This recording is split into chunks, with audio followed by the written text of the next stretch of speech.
Alright, welcome to a early morning video. This is going to be for the machine learning course that I'm doing with some friends from my city. Well, some of them, my greater area. So yeah, let's pull up the curriculum, pull up my Google Drive to where I keep notes, and we'll make a new folder because we're going to do a new session, or a new lesson. So last week, the week before that, we did lesson 4. And lesson 4 was the most difficult lesson, required a lot of really highly technical concepts such as a sigmoid and a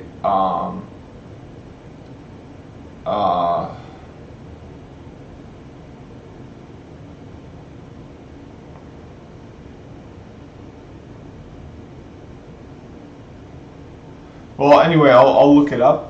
Oh yeah, I can see it right here in the questions. So yeah, so we needed to learn about the difference between a sigmoid function and a different kind of function.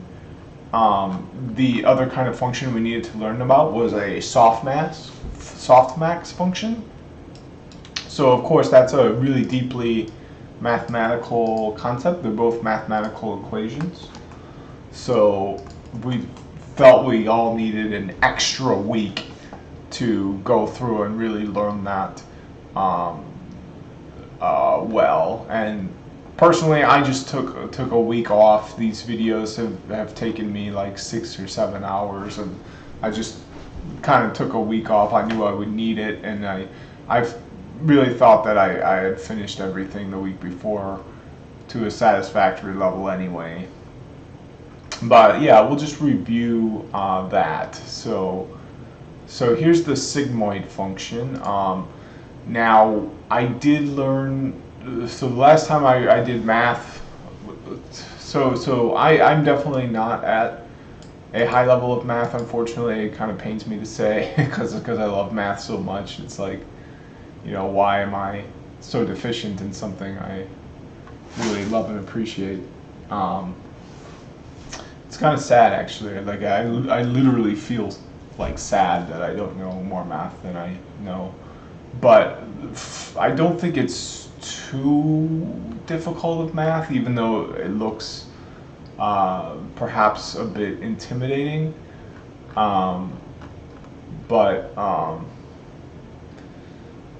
Okay, so the sigmoid function is used for the two-class logistic regression, whereas the softmax function is used for the multi-class logistic regression. So in the two-class logistic regression, the predictive probabilities are as followed using the sigmoid function. So, okay.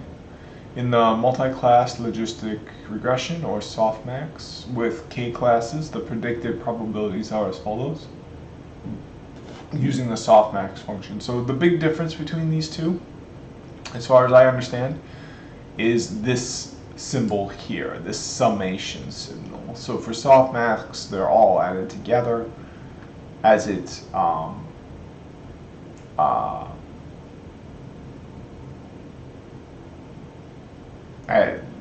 but here they're not all added together. So one can observe that the softmax function is an extension of the sigmoid function to the multi-class case as explained below. Let's look at the multi-class logistic regression with k equals 2 classes.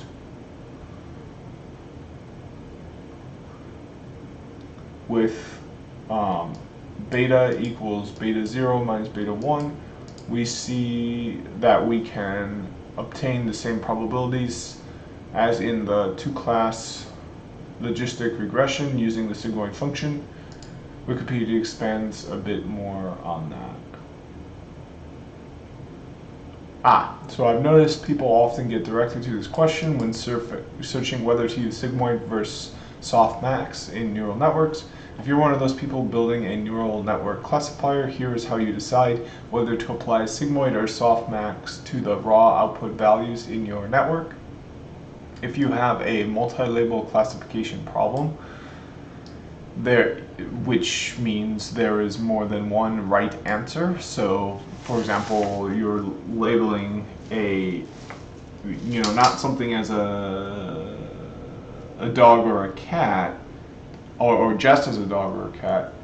You're going to more than one right answer. Okay, well, I guess I don't know what they mean by that. That's not clear. I guess I was going to say that if you were going to label the breed of the cat as well, then you'd have two right answers. You would be right that it's a cat, and you would be right that it is a Siamese cat. I think that is what they mean, actually. The outputs are not mutually exclusive. Then use a sigmoid function on each raw output independently. The sigmoid will allow you to have high probability for all of your classes, some of them or none of them. Example, classifying diseases in a chest X-ray image. The image might contain pneumonia, emphysema, and or cancer, or none of those findings. Oh, I see. Okay, so yeah. So it's not going to be that, this picture is either of a cat or... I guess it's like if you have a, No, I think my example was okay. I guess it'd be more like if the cat was like a certain color, like you had to say, does this cat have, is it a black cat? Is it a albino cat? Is it like, it's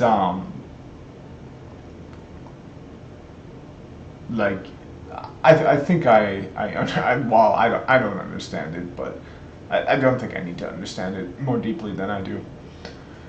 If you have a multi-class classification problem, which means there's only one right answer, the outputs are mutually exclusive, then use a softmax function. The softmax will enforce the sum of the probabilities of your output classes are equal to 1. So in order to increase the probability of a particular class, your model must correspondingly decrease the probability of at least one of the other classes.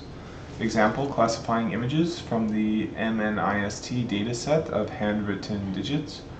A single picture of a digit has only one true identity. The picture cannot be a 7 and an 8 at the same time. Reference for more detailed explanation. See this article.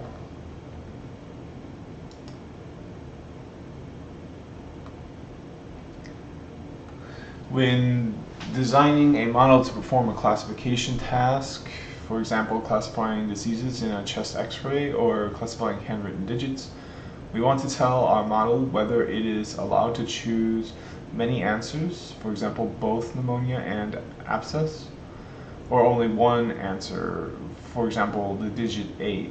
This post will discuss how we can achieve this goal by applying either a sigmoid or a softmax function to our classifier's raw output values. I think I'm going to include this in my notes here because this looks pretty good.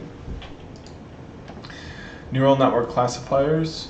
There are many algorithms for classification. In this post, we are focused on neural network classifiers. Different kinds of neural networks can be used for classification problems, including feed-forward neural networks and convolutional neural networks. So this is, I think, what we've been studying in the course.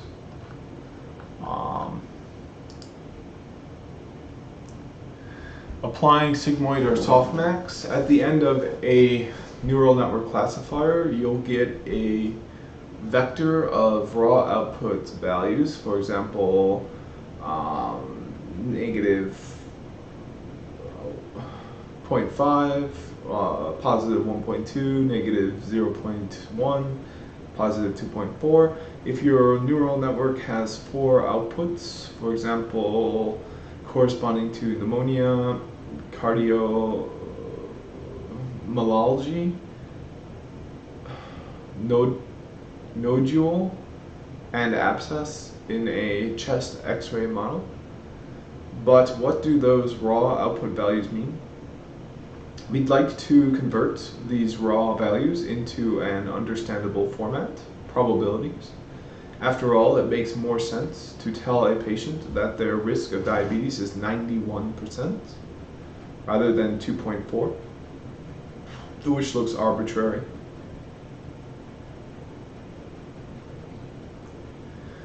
If we convert a classifier's raw output values into probabilities using either a sigmoid function or a softmax function.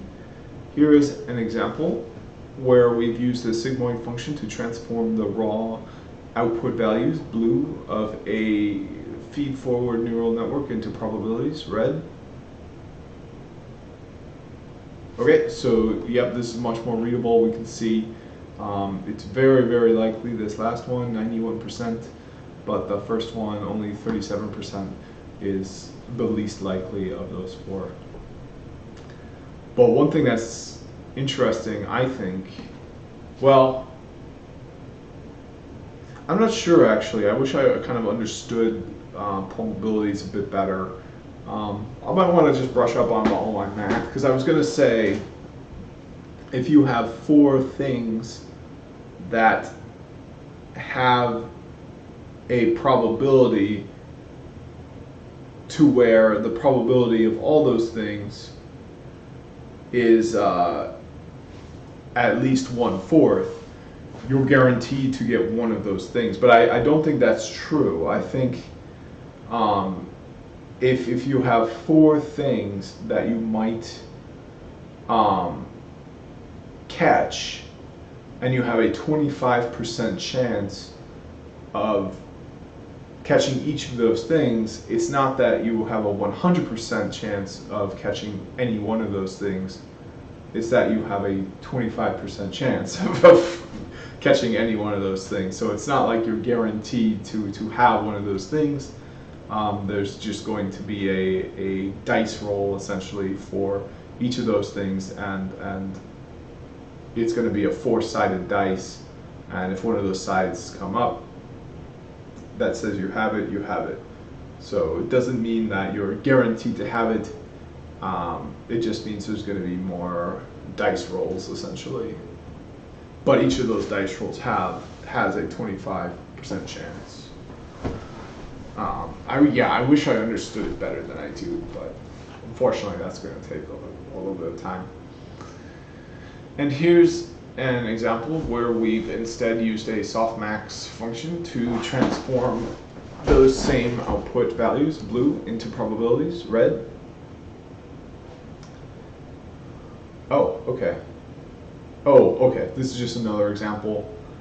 So you can see they're all positive numbers now on the top because they're probabilities. As you can see, the sigmoid and softmax functions produce different results. One key point is that the probabilities produced by a sigmoid are independent and are not constrained to sum to 1. That's because the sigmoid looks at each raw output value separately. In contrast, the outputs of a softmax function are all interrelated. The probabilities produced by a softmax will only sum to 1 by design. Thus, if we are using a softmax, in order for the probability of one class to increase, the probabilities of at least one of the other classes has to decrease by an equivalent amount. Okay, so I think what I was getting at with my dice rolls example was actually getting right to the crux of the issue. So with a sigmoid, basically you're saying it can be one answer. No, a sigmoid is for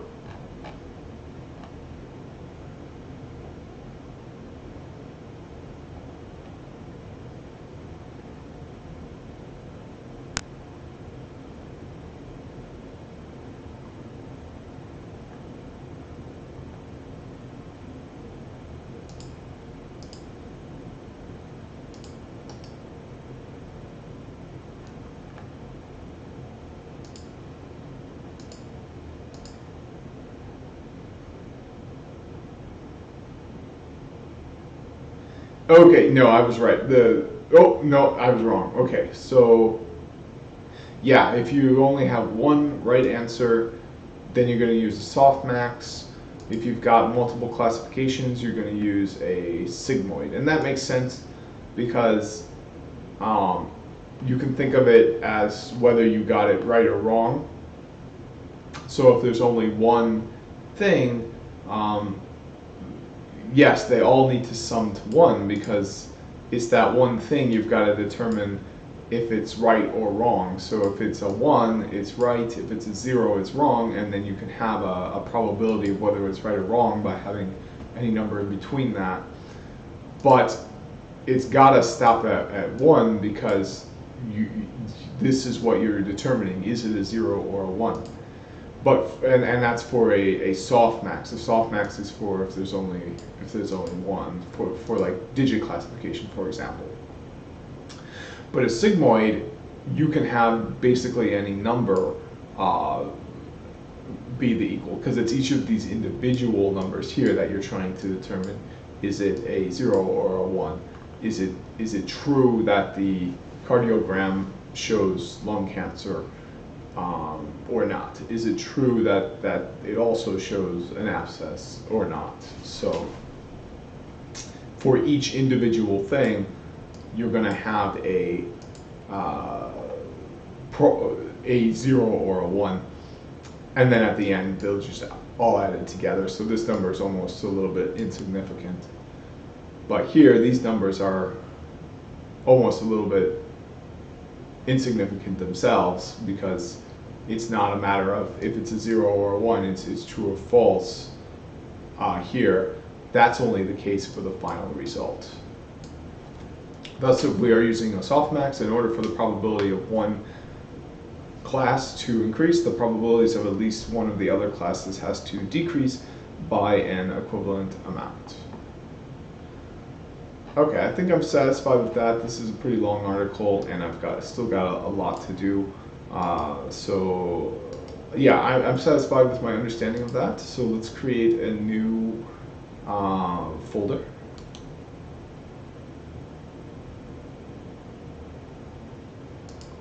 Okay, and this is going to be for lesson 5.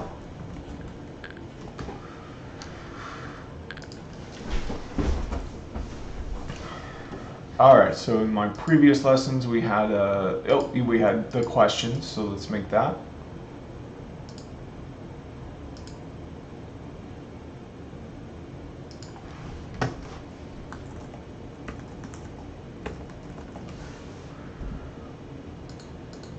Okay, so now let's pull up the video lessons.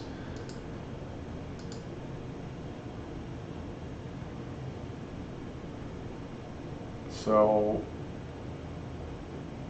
here we go. So this is going to be lesson 5. This is going to be 8 lessons total. So this is the data ethics one. Perfect. This is exactly the one I'm really interested in. Oh man, and this is the crux of the issue, because I've actually been watching. I got just randomly popping up in my YouTube recommendations, which, oh man, I wish I could just disable that shit, because like, sorry for the swear, but this is not. I marked this channel as not being for kids anyway. But his name is Jaron Lanier. Yeah. He's been popping up in my recommendations, and I'm really actually kind of glad that I watched those videos, because it really kind of, I don't like social media. I don't have Facebook. I don't have Twitter. I go on YouTube, which is kind of like social media. Of course, I'm making a YouTube video right now, so I can't completely escape from it. But it's, yeah, see, the solution is to double down on being human. Like, I really think social media, is trying to commoditize character. It's trying to commoditize, what it means to be human. They're trying to make you into somebody that wants to buy a certain product. And it's like, I'm not necessarily that person. Like, I buy things for my own reasons, and I don't want a machine to have those reasons be for something other than my own. Like, it's really, I think, kind of a assault on who I am and my own individuality and everything like that.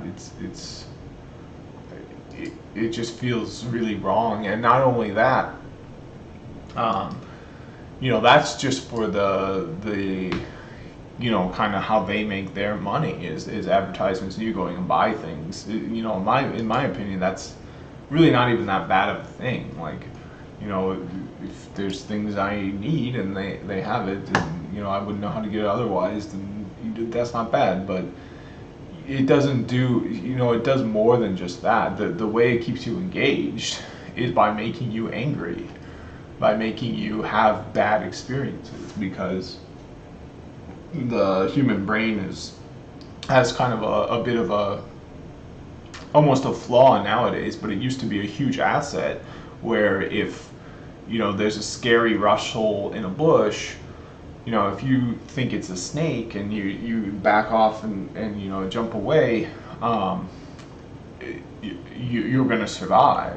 And if you remember, oh no, there could be snakes in these bushes, I better be careful, I better use a tool instead of just my hand, you're going to survive. So we're really incentivized, or we're really built as people, the same way we have fingernails, the same way we have whatever. We're built that way for a purpose, and the purpose has led to our survival up until here. But it's being exploited by these companies, because otherwise we just wouldn't engage with the platform as much, because first of all, we just couldn't remember our engagements. Like, unless they're negative, you can't really remember positive experiences in a lot of detail the same way you can with negative experiences. And not only that, you can't really kind of stew over them and keep coming back and kind of have the same kind of ruminations towards positive experiences the same way you can with negative experiences. So social media is really designed to give you negative experiences, because that's the best way they can guarantee user engagement. So why would I be on a thing whose purpose is to give me a bad experience? And it's incentivized to do that, because then I'll continue to use the thing. It just makes no sense for anyone to be on social media ever for any reason.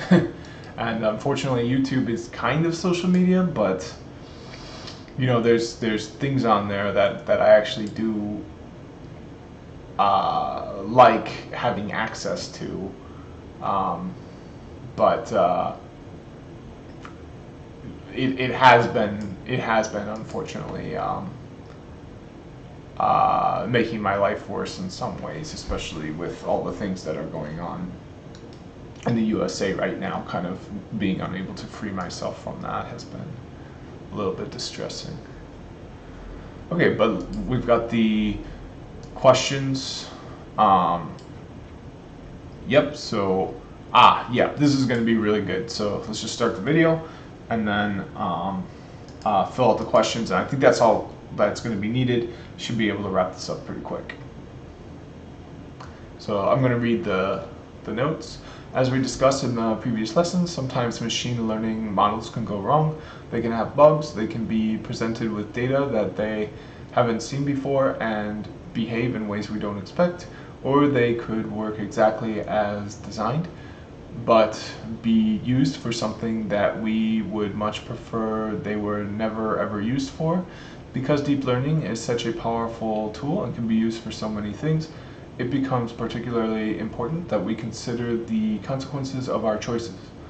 The philosophical study of ethics is the study of right and wrong, including how we can define those terms, recognize right and wrong actions, and understand the connection between actions and consequences. Okay, I'm gonna highlight this. I gotta come back in a few minutes. I'll be right back. Okay, we're read, so we're back. Let's get the video started. Sorry, let's finish reading the notes and then start the video. The field of data ethics has been around for a long time, and there are many academics focused on this field. It is being used to help define policy in many jurisdictions. It is being used in companies big and small to consider how best to ensure good societal outcomes from product development. It is being used by researchers who want to make sure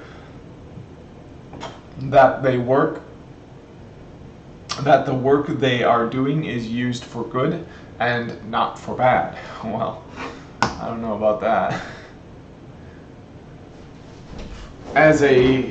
I'll show you what it's being used for. Let's go to the Doomsday Clock. And let's go to the Disruptive Technologies tab. Here's what it's being used for: misinformation.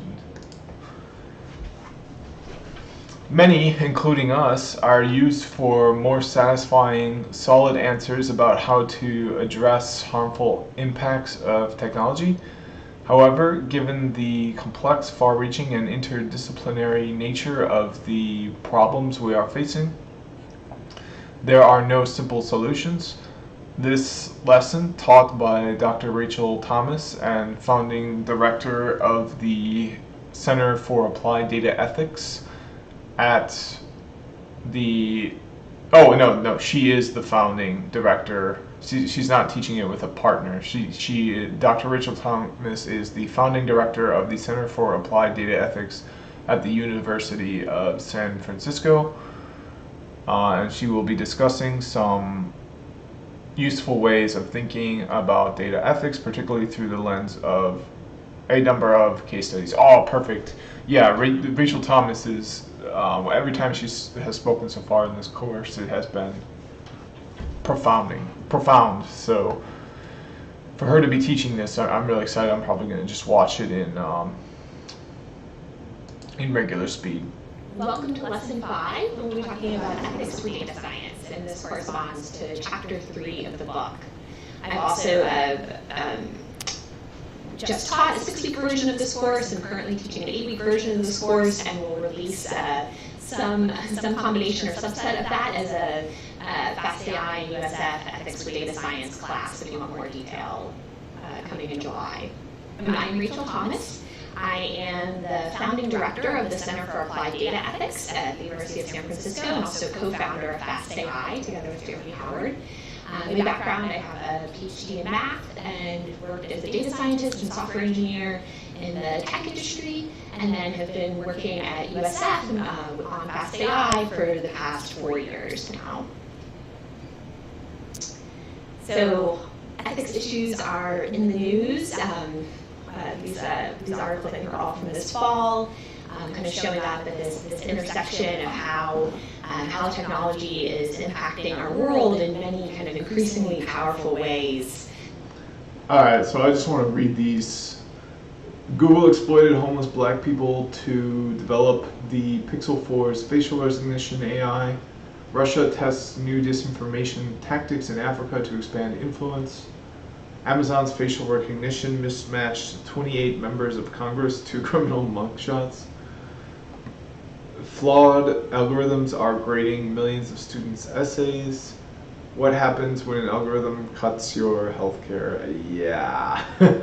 This is actually one thing that's interesting, why I wanted to read those out loud, is if you go to 80,000 hours problem profiles, they actually put these sorts of issues as a higher priority issue to solve than issues like nuclear security and climate change, the extreme risks of climate change. So there are organizations that really consider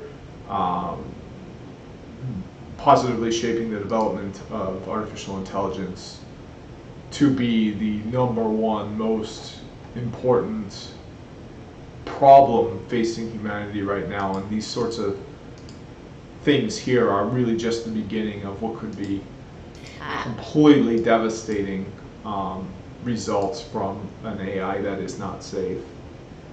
Indigenous elder slams hollow and tokenistic consultation by Sidewalk Labs. Many of which really raise concerns. And I want to start by talking about 3 cases that I hope everyone working in technology knows about and is on the lookout for. So even if you only watch 5 minutes of this video, these are kind of the three cases I want you to see. And one is feedback loops. And yeah, I've noticed this. So the toxic potential of YouTube's feedback loop. Feedback loops can occur when your model is controlling the next round of data you get.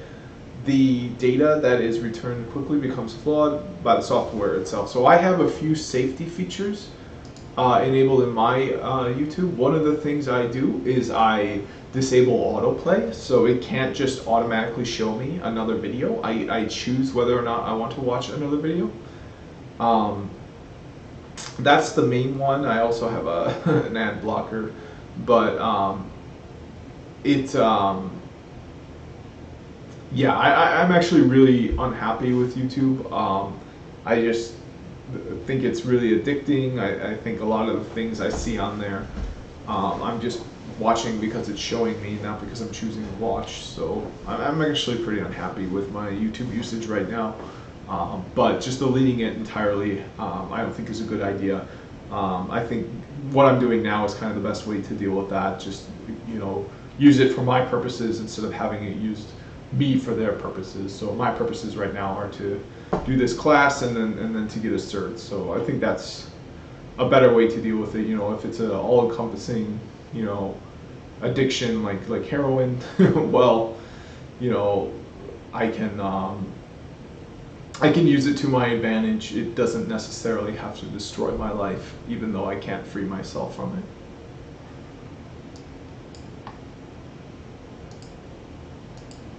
So feedback loops can occur whenever your model is controlling the next round of data you get. So the data that's returned quickly becomes flawed by the software itself. And this can show up in many places. One example is with yeah, so I'm not sure if she's going to mention this. Let's just hear a little bit more. Recommendation systems. And so recommendation systems are ostensibly about predicting what content the user will like, but they're also determining what content the user is even exposed to, and helping determine what has a chance of becoming popular. And so YouTube has gotten a lot of attention. Yeah, so this is what I was going to talk about is, because of that, those feedback loops, what happens is people start to watch videos for purposes that are definitely unethical. And they'll just keep being hit with these more videos, and they'll be being tuned. So it's like, say I want to watch a video about flowers, it'll keep showing me flowers. But, if you're a pedophile, you can say I want to watch videos that are illegal, and it will show you. But the thing is, it gets even more nefarious because it can show you videos that are legal. It can show you legal videos that satisfy your criminal desires, and really create a lot of toxic communities, bring people together that share these criminal desires and allow them to conspire with one another and really cause a lot of societal harm. About this for kind of highly recommending many conspiracy theories, many kind of very damaging conspiracy theories. There was also they've kind of put together recommendations of pedophilia, picked out of what were kind of innocent home movies, but when are kind of strung together, ones that happen to have young girls in bathing suits or in their pajamas. So there's some really concerning results, and this is not something that anybody intended, and we'll talk about this more later. I think particularly for many of us coming from a science background, we're often used to thinking of like, oh, like we observe the data, but really whenever you're building products that interact with the real world, you're also kind of controlling what the data looks like. Second case study I want everyone to know about comes from software that's So this one I did not hear about. used to determine poor people's health benefits. It's used in over half of the 50 states. And The Verge did an investigation on what happened when it was rolled out in Arkansas.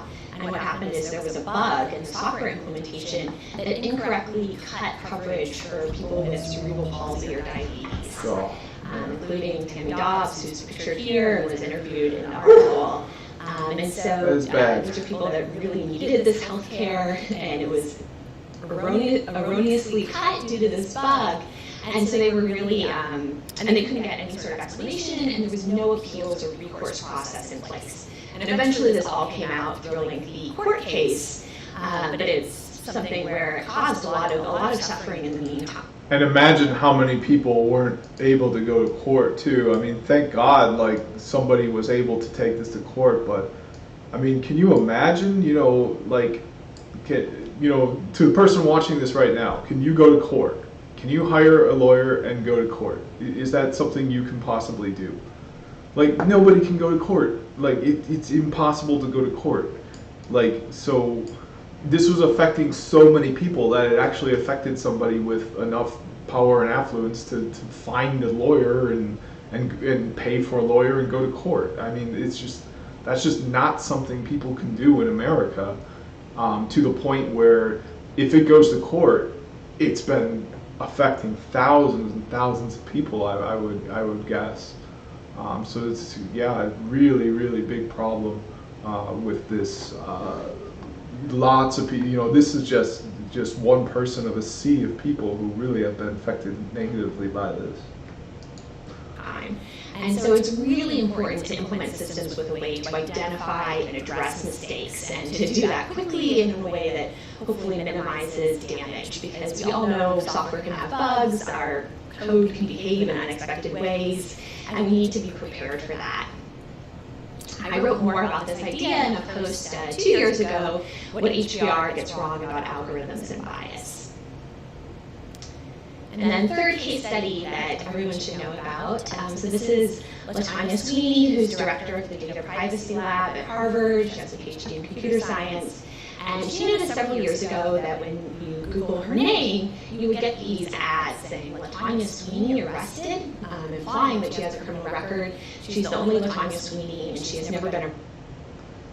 Oh, that's interesting that she's the only LaTanya Sweeney. I would think that there would be more. Yeah, wow, what happened there?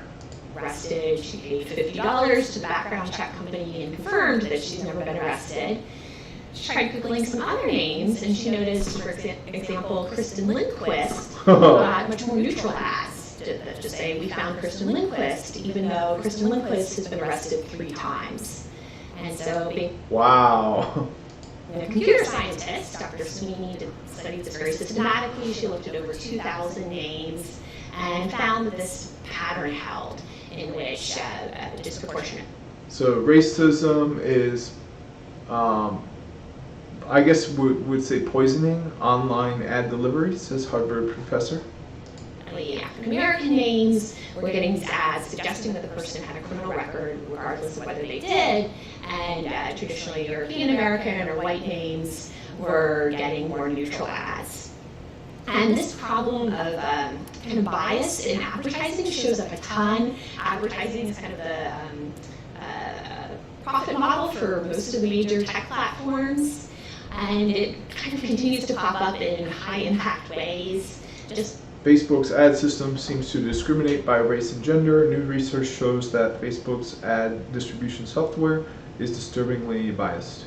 Last year, there was research showing how Facebook's ad system discriminates even when the person placing the ad is not trying to do so. So, for instance, the same housing ad, exact same text, if you change the photo between a white family and a black family, it gets served to very different audiences. Oh my God. Wow. All I need is this is America. So this is something that can really impact people when they're looking for housing, when they're applying for jobs. Is a definite area of concern. Oh my God.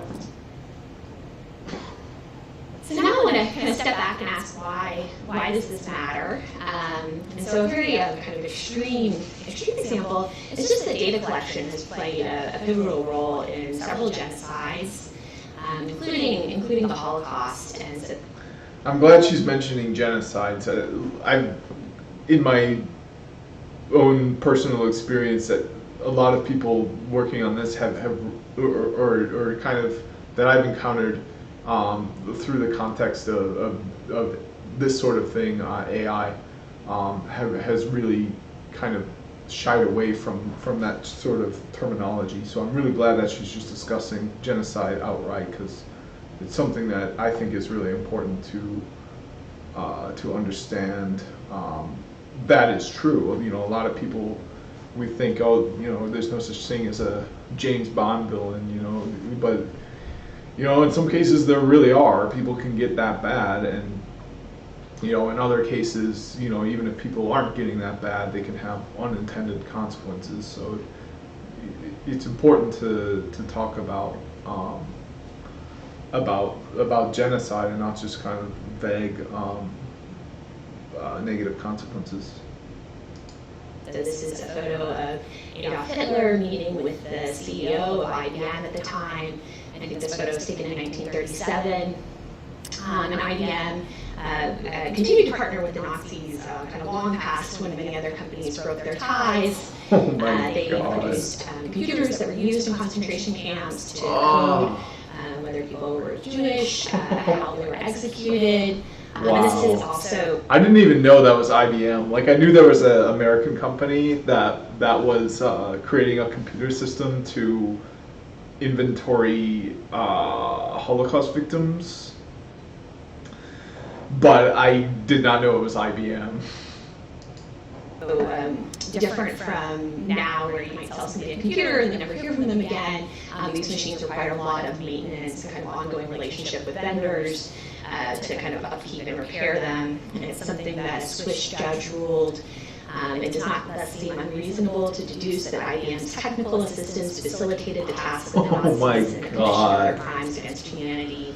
Acts also involving accountancy and classification by IBM machines and utilized in the concentration camps. Jesus. Oh my God, this is so bad. See, the reason I think this is so bad too is because I'm just thinking, like, you know, what are the things happening in the United States right now that, you know, people aren't even talking about? Like, people will get seriously upset and defensive if you bring up the immigrant camps that Trump has along our southern border, where there are children taken from their families. Like, you will get serious pushback from some people for bringing that up, and you know, it's just that's why this stuff gets so bad. That, you know, unwilling to, you know, say that bad things happen and are happening. It's kind of really, in my mind, like, it's just hard to think about. Like, it's just, I really think the times we're living in right now are unprecedented. I mean, 200,000 deaths from the coronavirus, and like, yeah, a lot of that is going to be people who are obese or immunocompromised or something like that. But I mean, let's be honest there too. You know, 1/3 of people in America are pre-diabetic due to eating a standard American diet, which is poison. It's toxic for a person, and it's proven to cause heart disease. It's proven to cause obesity. It's just, you know, this is a time of suffering for a lot of people. So it's just kind of, for me, it's really overwhelming and difficult to think about. Never gotten to apologizing yet. Oh, I guess they're busy. terrible too, yeah. Wow, and he just said that IBM not only continued to work with the Nazis beyond most companies, to this day, they have not recognized and apologized for their involvement with the Holocaust. Okay. Yeah. So this is a very kind of a very. Wow. Okay. Yeah. IBM. Sobering example, but I think it's important to keep in mind kind of what can go wrong and how technology can be used for harm, for very, very terrible harm. And so this. I kind of want to text a friend I know who knows somebody who works for IBM now. I better not get distracted though. I got a lot to do. Let's see if I can do it fast.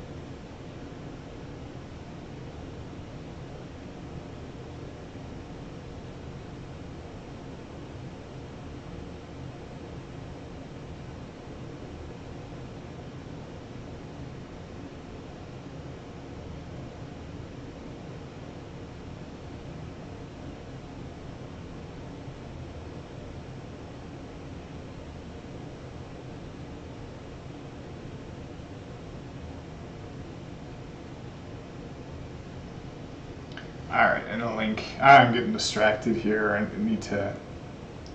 Let's see here. IBM Holocaust. I'm verifying. There's looks like there's a book written. There is a Wikipedia article about this. So I'll link that.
Alright, that's probably not going to go over well, but alright, let's continue. So what would you feel if you discovered that you had been... I mean, I try to say, this is what this channel is about is it's about technology, it's about learning technology, it's about the nuts and bolts. But ethics are a part of that. So these are real questions. I try not to really talk about my own beliefs and stuff much on this channel, as little as possible. But they're asking me directly, how would I feel if I discovered that I had been a part of a system that ended up hurting society? And the answer to that is, I just feel horrible. Just so bad for that. But the thing is, we're not talking about hypothetical, historical or complex situations that the CEO of Facebook is responsible for. There's stuff I do every single day that are part of a system that hurts society. This last, a month ago, I started, looking at all this stuff with COVID-19 and just realizing how broken the United States society really is when it comes to morals and ethics, and I decided to try going vegan just to see if I could do it, because at the very least I can stop eating animals, I can stop contributing to the death of animals. That's the very least I can do to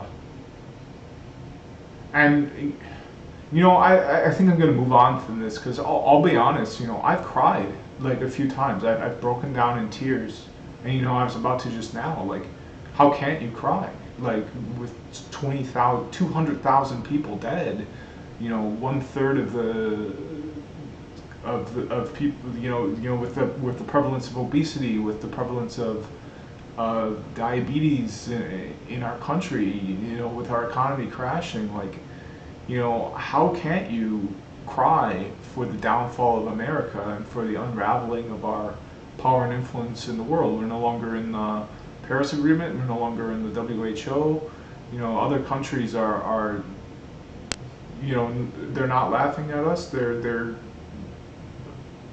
very, very concerned for us, and I'm very, very concerned for this country too. And I think anyone who can look at the numbers and just brush them off and not really be deeply emotionally impacted by what's going on right now,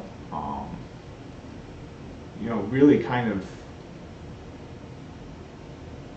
has a long way to go when it comes to morals and ethics. And I think we as a country in the United States need to discover what our ethics and morals are, and decide, are we okay with being okay with 200,000 deaths? Are we good with that? Oh, well, they're just older, they're just immunocompromised. Are we okay with having that sort of ethical stance? Are we okay with not supporting people who are unhoused and saying we're going to have vacant housing here that you can't use because it belongs to somebody else, so go sleep on the streets? Are we okay with that as a society? And we've got to come to terms with the fact that, yes, for most people in American society, either that is perfectly okay with them, they are totally fine with saying, I own this house, you can't use it, it's empty, it's not going to be used for anything except for being empty, but it's mine, you can't use it, go sleep out in the streets. We're okay with that as a society. Most people either actively agree with that or just don't stand up and say, this is wrong, this is not a part of my morality system to do this. So they're big questions. It's just, for me, I have trouble even discussing them, because how do I feel? I feel like screaming, I feel like shouting, I feel like crying, I'm just gonna move on. Just kind of raises a questions that we all need to grapple with, of how would you feel if you discovered that you had been part of a system that ended up hurting society? And we all have, we are all part of a system that exploits and kills animals for food when we could eat. Would you even? We could eat other things. We can take supplements for omega-3s. We know enough through science, through technology, to know what our body needs. There's evidence out there, and we can. It's just all right in your grocery store. If you're trying a vegan diet and you're saying, oh, I don't feel good, try a DHA algae supplement. They're all, these are just companies on the market for you to do, but they depend on you having a certain ethical and moral system that most people in the United States don't have. But no, would you be open to finding out kind of how things you had built may have been harmful? And how can you help make sure this doesn't happen? And so I think these are questions that we all need to grapple with. It's also important to think about unintended consequences, how your tech could be used or misused, whether that's by harassers, by authoritarian governments, for propaganda or disinformation. And then on a kind of a more concrete level, you could even end up in jail. And so there was folks back. So now this is something that's I would really like to point out to anyone who might be watching this right now. She is visibly disturbed. Look at her facial expressions. Look at the way she talks about this. She is visibly disturbed by this. Like, I don't think that is a reaction that enough people have in the United States towards these sort of ethical problems.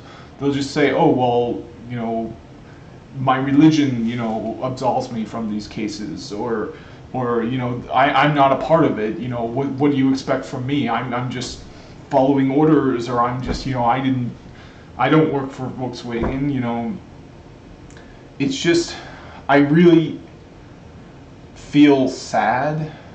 I feel just a lot of disappointment in my country, in the United States, because I believe our ethics and morals are just completely broken. We just don't have appropriate ethics, morals. We don't even have the capability to feel the appropriate kinds of emotions. We'll just say, oh, like, you know, my heart, you know, thoughts and prayers to these people, without really being emotionally distraught over the things that are happening. You know, just saying like, oh, well, you know, it's for this and that and being able to kind of abstract it out, you know, aside from something that's really deeply ethically and morally concerning.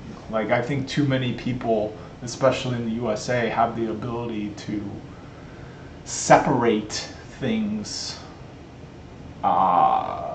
from their own humanity and really kind of think, oh, this really isn't that big of a ethical and moral concern for whatever reason.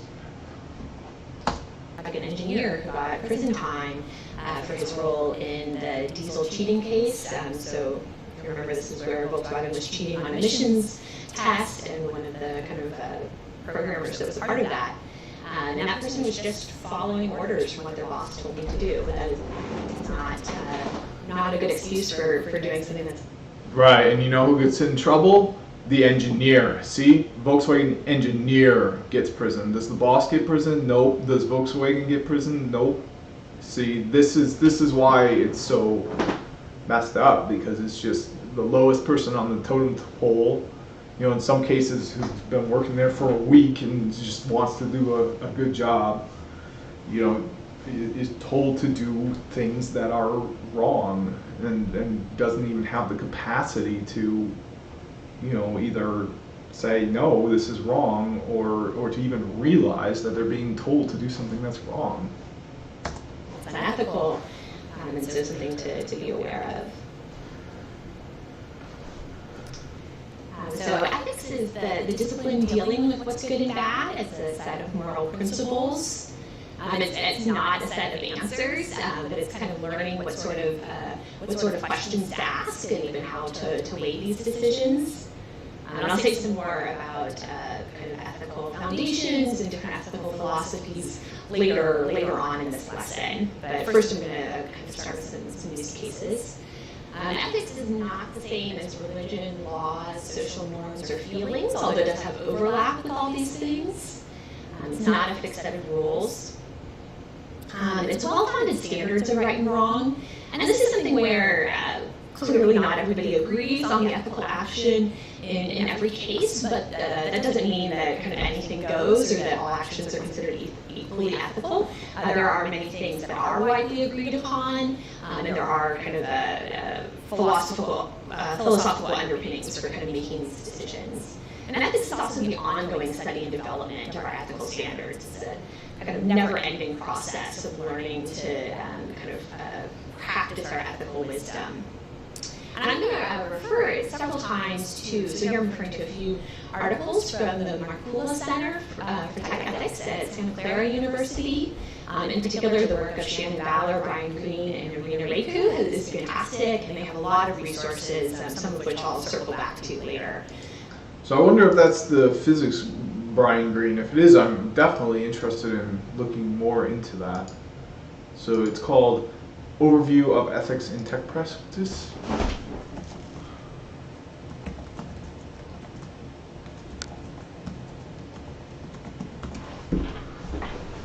Ah, here we go. Yeah, so no, I don't think it's the Brian Green. Yeah, I don't think it's the Brian Green from physics. It could be. Santa Clara, where does...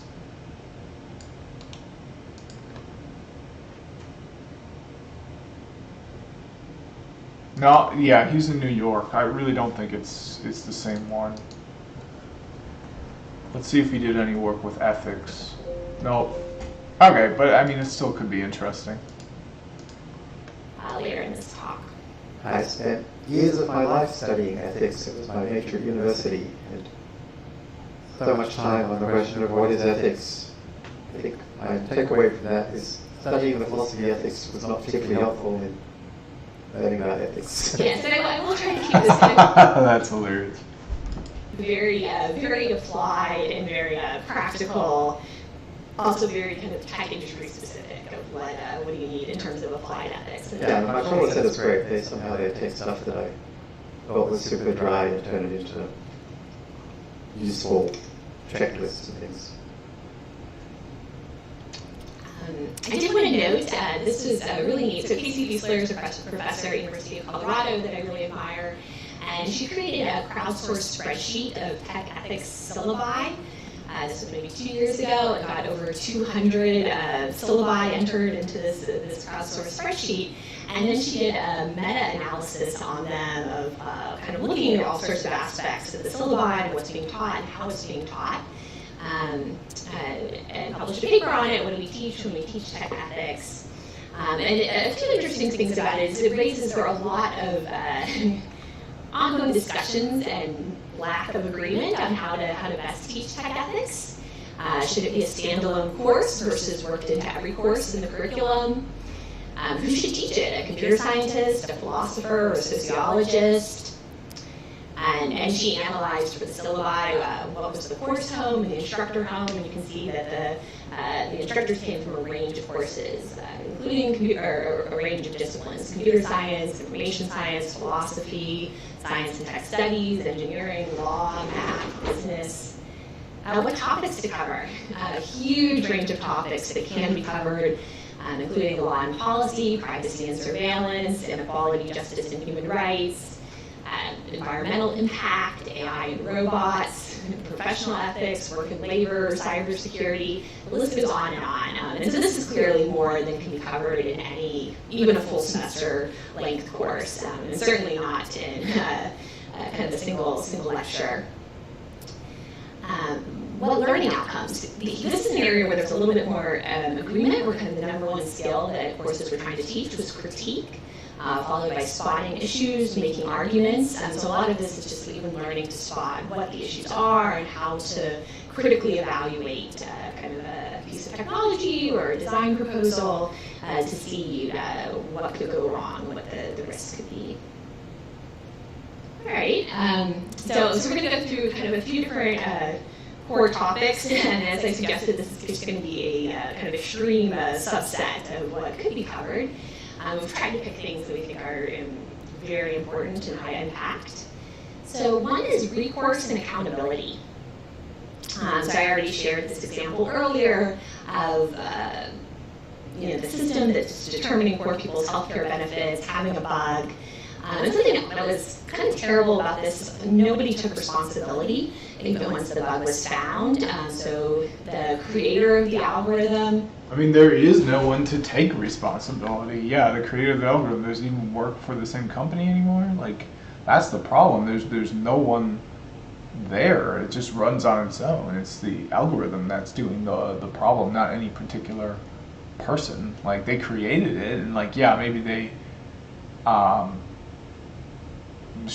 maybe they need to be held accountable for their creating practices, but you know, at the time, were they really doing something criminal? Like, there's nothing. There's nothing like our laws don't really deal with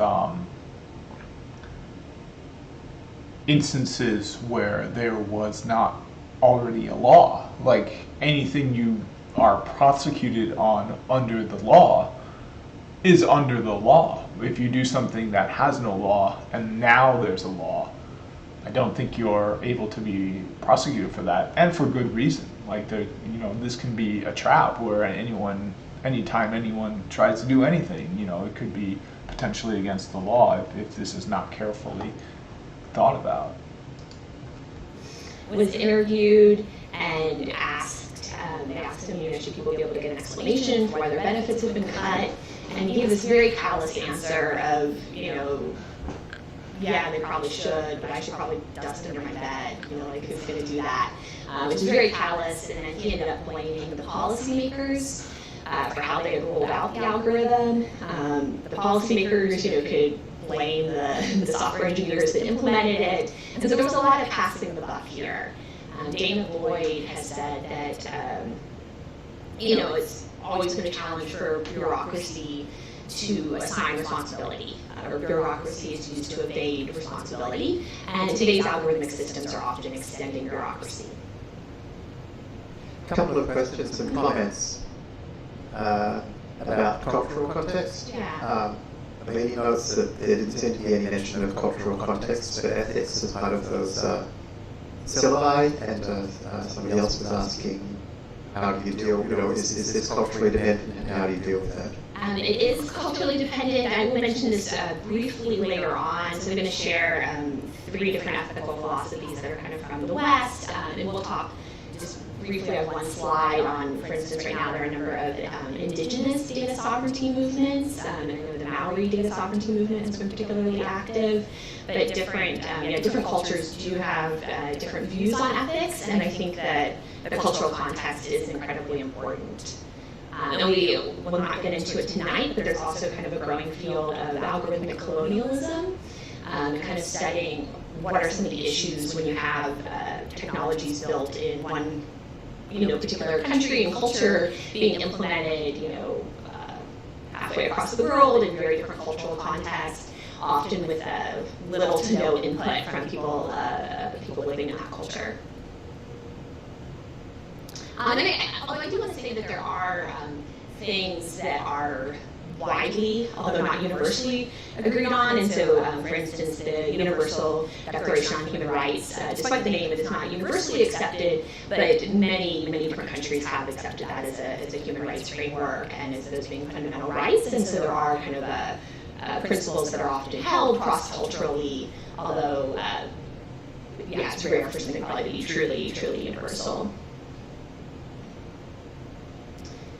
So returning to this topic of kind of accountability and recourse, something to keep in mind is that data contains errors.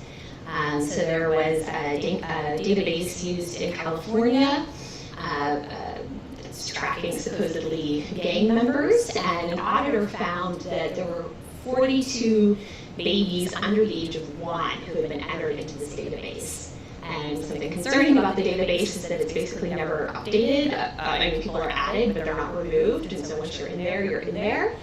And 28 of those babies were marked as having admitted to being gang members. So keep in mind that this is just a really obvious example of the error, but how many other kind of totally wrong entries are there? Another example of data containing errors involves the 3 credit bureaus in the United States. The FTC's large-scale study of credit reports found that 26% had at least one mistake in their files, and 5% had errors that could be devastating. This is the headline of an article that was written by a public radio reporter who went to get an apartment, and the landlord called back afterwards and said, your background check showed up that you had firearms convictions, and this person did not have any firearms convictions. And it's something where in most cases the landlord would probably not even tell you and let you know that's why you weren't getting the apartment. And so this guy looked into it. I should note that this guy was white, which I'm sure helped him in getting the benefit of the doubt, and found this error. And he made dozens of calls and could not get it fixed until he told them that he was a reporter and that he was going to be writing about it, which is something that most of us would not be able to do. But it was even once he had pinpointed the error and he had to talk to the county clerk in the place he used to live, it was still a very difficult process to get it updated. And this can have a huge impact on people's lives. There's also the issue of when technology is used in ways that the creators may not have intended. So for instance, with facial recognition, it is pretty much entirely being developed for adults. Yet NYPD is putting the photos of children as young as age 11 into databases, and we know the error rates are higher. This is not how it was developed. So this is a serious concern. There are a number of kind of misuses. The Georgetown Center for Privacy and Technology, which is fantastic, you should definitely be following them, did a report, Garbage In, Garbage Out, looking at how police were using facial recognition in practice, and they found some... What was that, Georgetown what?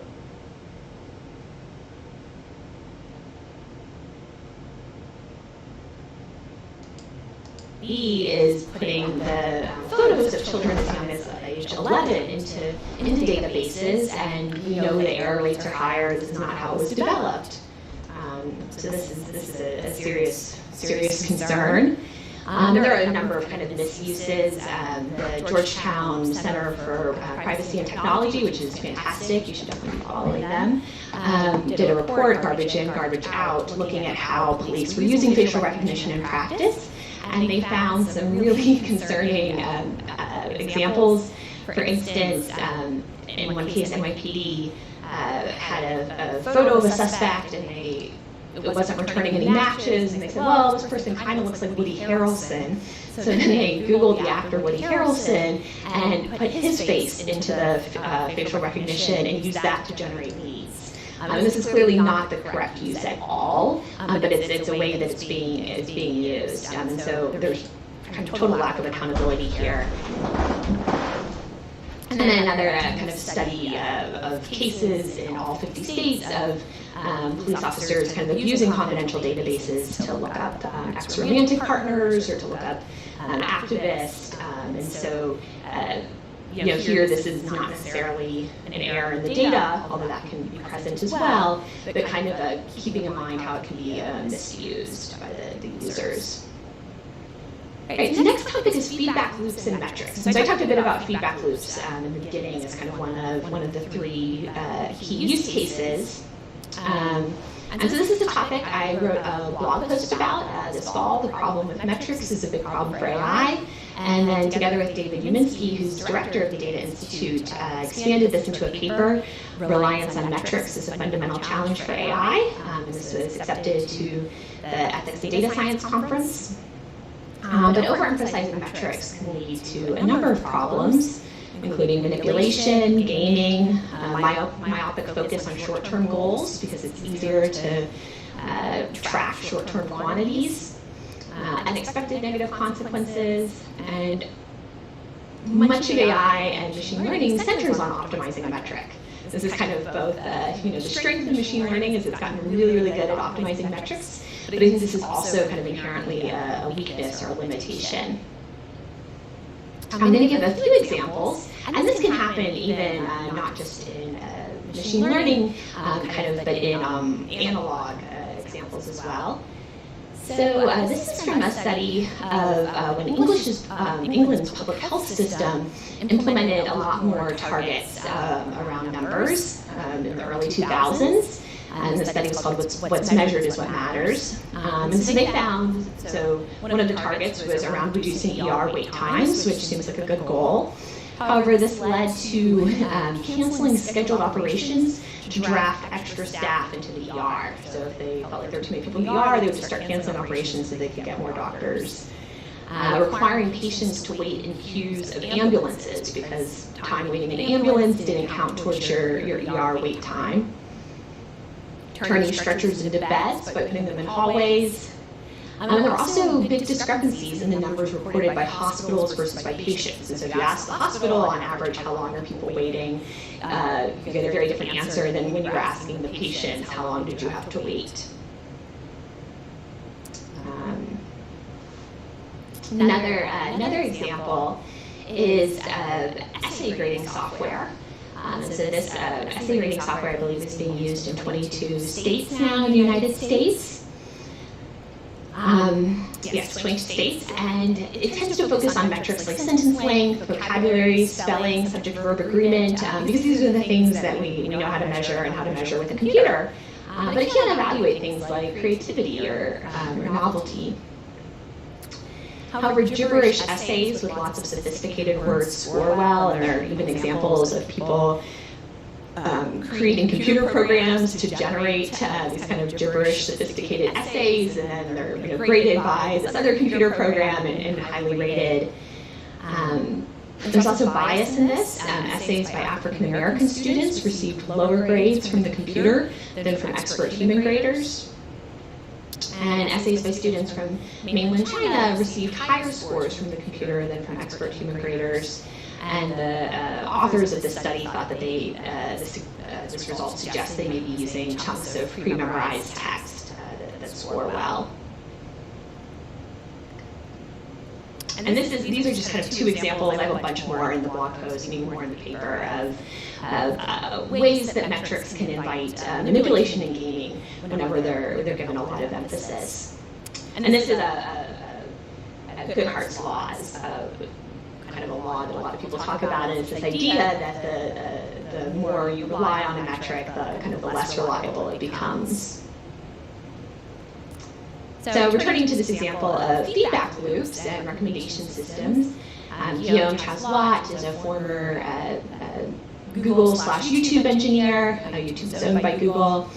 And he wrote a really great post, and he's done a ton to raise awareness about this issue and founded the nonprofit Algo Transparency, which kind of externally tries to monitor YouTube's recommendations. He's partnered with The Guardian and The Wall Street Journal to do investigations.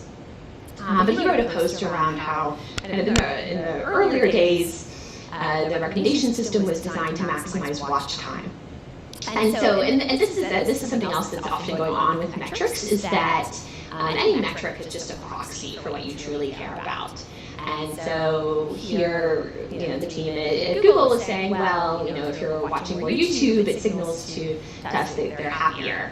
However, this also ends up incentivizing content that tells you the rest of the media is lying, because kind of believing that everybody else is lying will encourage you to spend more time on a particular platform. So Guillaume wrote a great post about this kind of mechanism that's at play, and this is not just YouTube, but this is any recommendation system could, I think, be susceptible to this, and there's been a lot of talk about kind of issues with many recommendation systems across platforms. But it is something to be mindful of, and something that the kind of creators of this did not anticipate. And last year, Guillaume kind of gathered this data on, so here the x-axis is the number of channels, the number of YouTube channels recommending a video, and the y-axis is the log of the views. And we see this extreme outlier, which was Russia Today's take on the Mueller report. And this is something that Guillaume observed and then was picked up by the Washington Post. But this strongly suggests that Russia Today has perhaps gamed the recommendation algorithm, which is not surprising, and it's something that I think many content creators are conscious of and trying to experiment and see what gets more heavily recommended and thus more views. I'm kind of interested to see, because so what we learned there in that chart is somebody who would be gaming the system to get their particular view of the Mueller report out there we learned the publication they put forward. That person will put forward. So one thing I don't know is what does this say?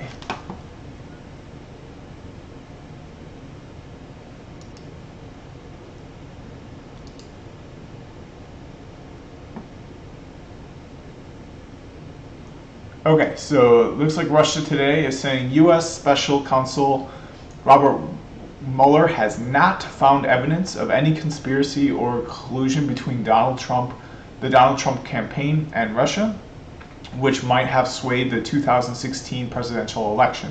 Trump, who called the 2-year-long Russia-Gate investigation a witch hunt, said that Mueller's finding marks his total exoneration, while Trump claimed no collusion and no obstruction was uncovered by Attorney General William Barr, who reviewed the results of the investigation. The Democrats have demanded that Congress and the public be allowed to inspect the full report. So this is interesting because what we know is that this is a take on this particular issue that has been manipulated to be spread. So this particular sense making, this particular take on what the Mueller report says is one that has been spread out. Well, let's read it again. But we know that particular take of the Mueller report is one that is distributed in a dishonest way.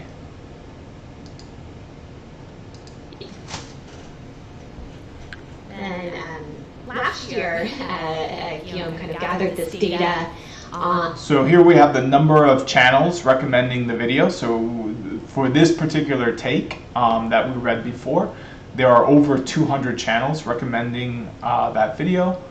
And then this is the average number of views, so it's got a lot of views. So for other particular kinds of takes, and of course none of them are labeled, so we can't go and see what they are, they're being recommended a lot less. So this is the most recommended take, and we saw what the take was. So I'm not sure what are in these other takes, but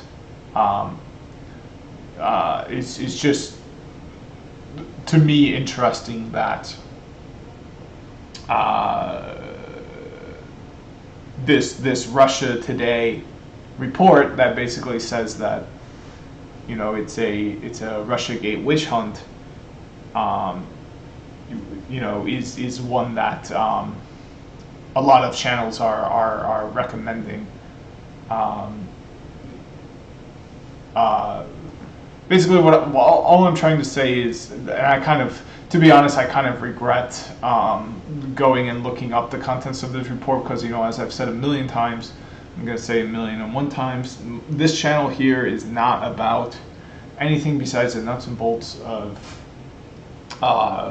computer science, but more specifically network engineering, because that's what I do. I'm only doing this because some friends of mine are doing this, and I'm kind of, I think, a little bit dissatisfied with kind of how much I had to speak to in this video. Perhaps I should be, just the fact that I plan to make this video public is a little bit, because it goes a little bit against about the kind of the spirit behind this channel, which is just to learn the nuts and bolts technical side of things. So this is really getting into the weeds here, talking about the Mueller report and talking about weaponized information. Here, the x-axis is the number of channels, the number of YouTube channels recommending a video, and the y-axis is the log of the views. And we see this extreme outlier, which was Russia Today's take on the Mueller report. This is something that observed and then was picked up by the Washington Post. But this strongly suggests that Russia Today has perhaps gamed the recommendation algorithm, which is not surprising, and it's something that I think many content creators are conscious of and trying to experiment and see what gets more heavily recommended. Yeah, and it gained it with a viewpoint that has been espoused primarily by Donald Trump, and the accusation by the Mueller report is that Donald Trump is working with these people who are gaming the system. So the fact that this has been recommended in this way and is a viewpoint that is held primarily by Donald Trump and his supporters, I think is very suspicious. And that's more views. So it's also important to note that our online environments are designed to be addictive, and so when kind of what we click on is often used as a proxy of what we enjoy or what we like, that's not necessarily though for our kind of like our best selves or our higher selves. It's what we're clicking on in this kind of highly addictive environment that's often appealing to some of our kind of lower instincts. Say Niptefekci uses the analogy of a cafeteria that's kind of shoving salty, sugary, fatty foods in our faces, and then learning that, hey, people really like salty, sugary, fatty foods, which I think most of us do in a kind of very primal way, but we often, kind of our higher self is like, oh, I don't want to be eating junk food all the time. And online, we often kind of don't have great mechanisms to say, I really want to read more long-form articles that took months to research and are going to take a long time to digest. While we may want to do that, our online environments are not always conducive to it. Yes? So I make a comment about the false sense of security argument, which is very relevant. Asks and things. Do you have anything to say about this false sense of security argument? Can you say more?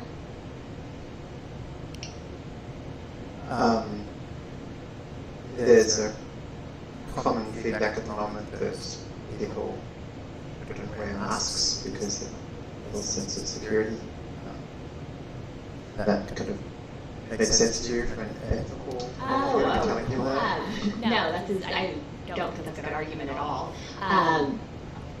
In general, there's so many other people, including Jeremy, have pointed this out. There's so many actions we take to make our lives safer, whether that's wearing seatbelts or wearing helmets when biking, practicing safe sex, all sorts of things where we really want to maximize our safety. And so I think, and Zainab Tefekci had a great thread on this today of, it's not that there can never be any sort of impact in which people have a false sense of security, but it's something that you would really want to be gathering data on and build a strong case around and not just assume it's going to happen. And that in most cases people can think of, even if that is a small second order effect, the effect of doing something that increases safety tends to have a much larger impact on actually increasing safety. Do you have anything to add to that, or?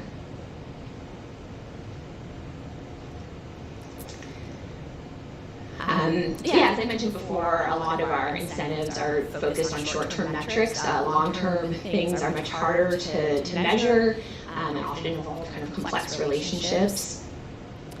And then the fundamental business model of most of the tech companies is around manipulating people's behavior and monopolizing their time. And these things, I don't think in advertising is inherently bad, but I think it can be negative when taken to an extreme.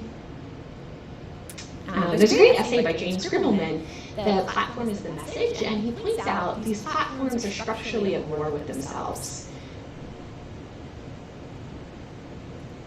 The same characteristics that make outrageous and offensive content unacceptable are what make it go viral in the first place. And so there's this kind of real tension here in which often things, that kind of can make content really offensive or unacceptable to us are also what are kind of fueling their popularity and being promoted in many cases.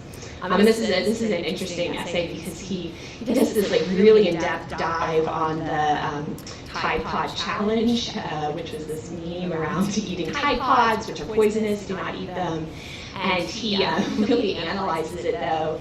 It's a great look at meme culture, which is very common. And that looks amazing. I'm going to at least look that up, if not read it.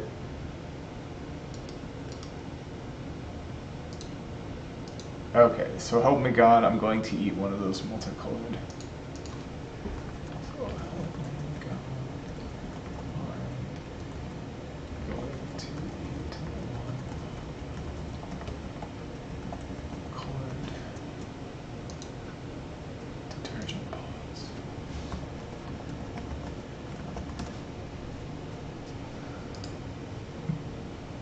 Oh, is this a Onion article? Dylan Malnako? Yeah.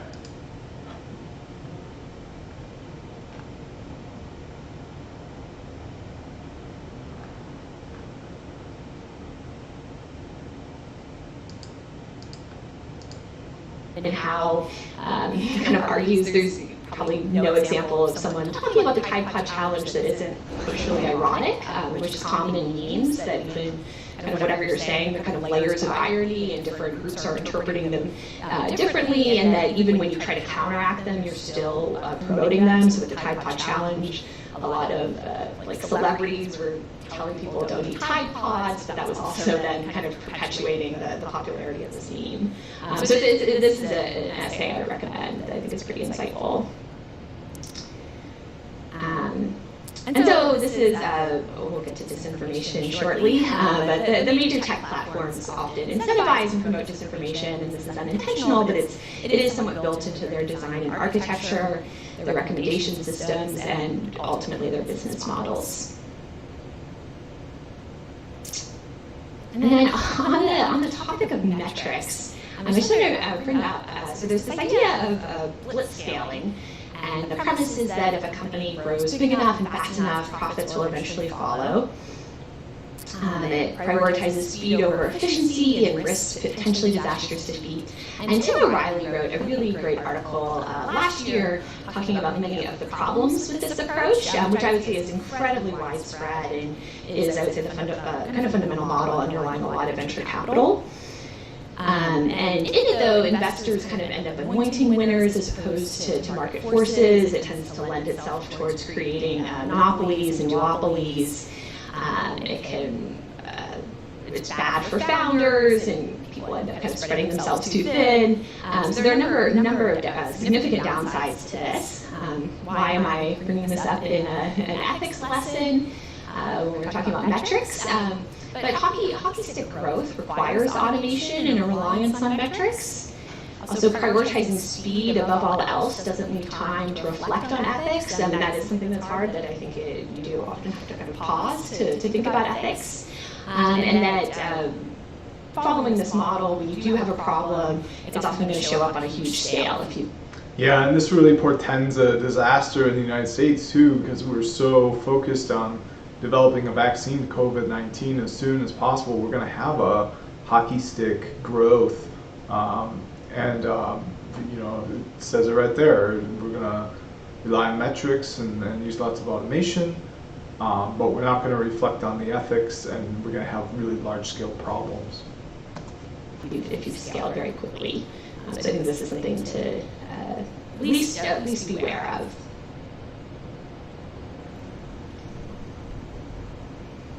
So one person asks about, is there a dichotomy between AI ethics, which seems like a very first-world problem, and wars, poverty, environmental exploitations? That's a problem, I guess.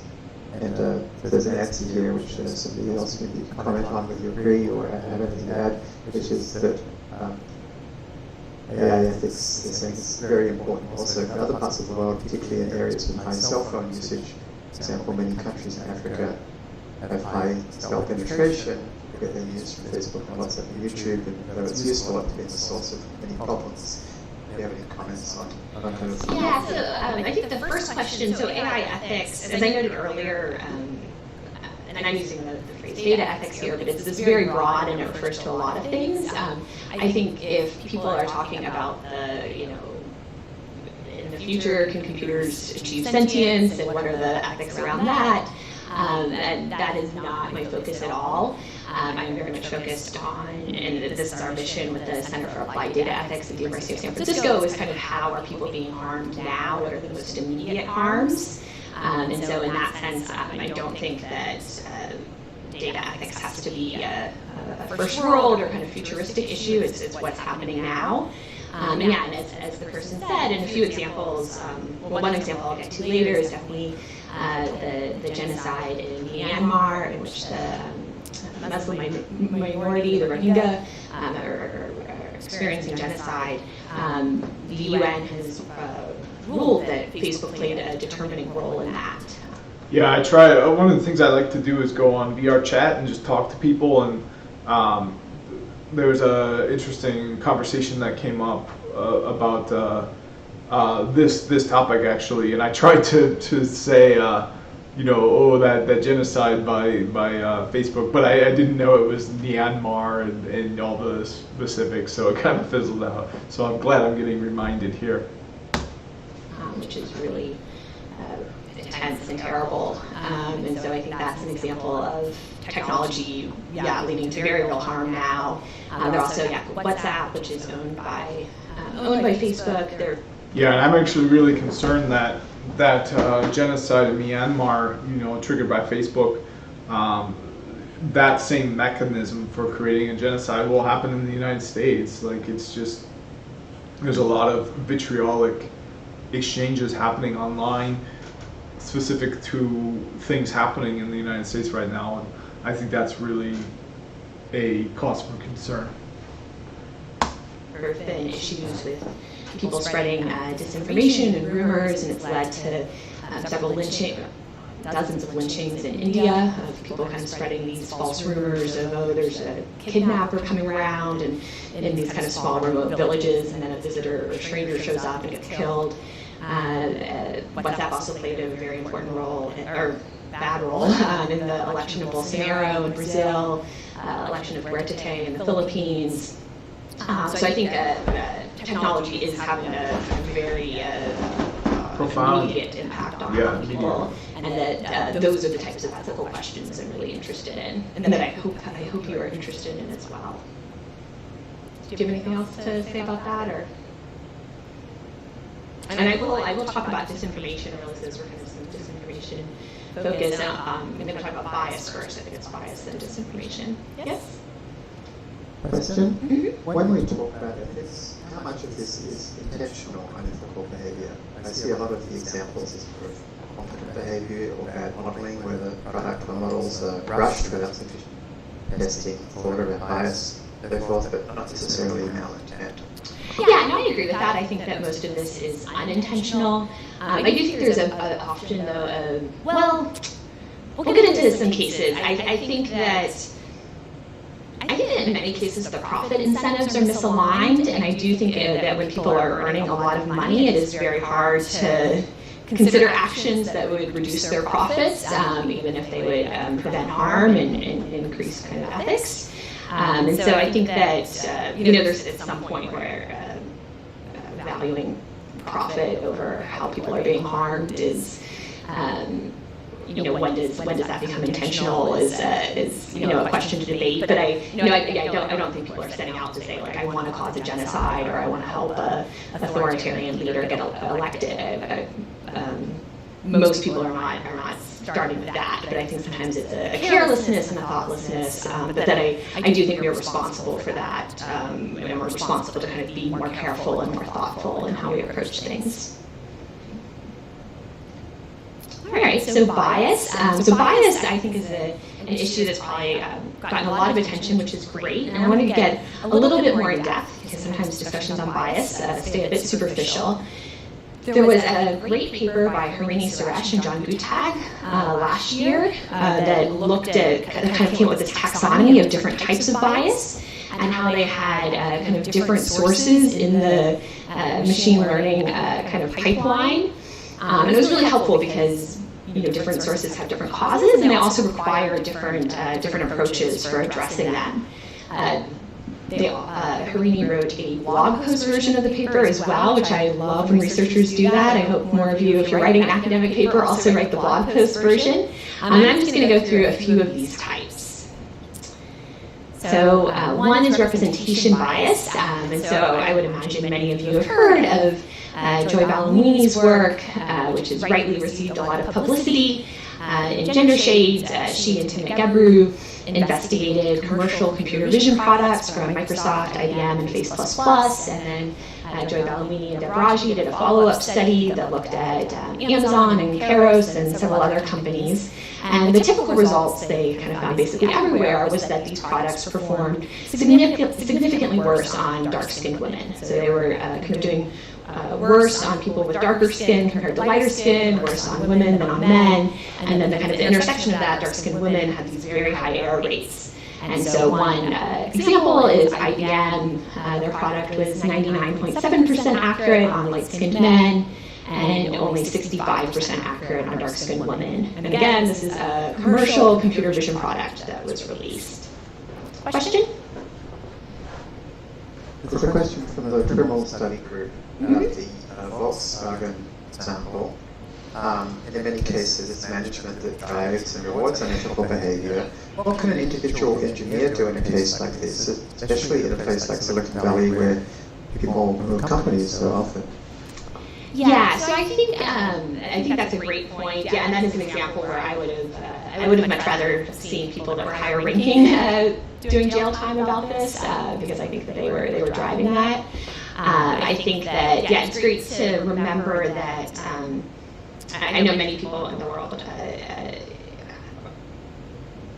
don't have this option, but I think for many of us working in tech, particularly in Silicon Valley, we tend to have.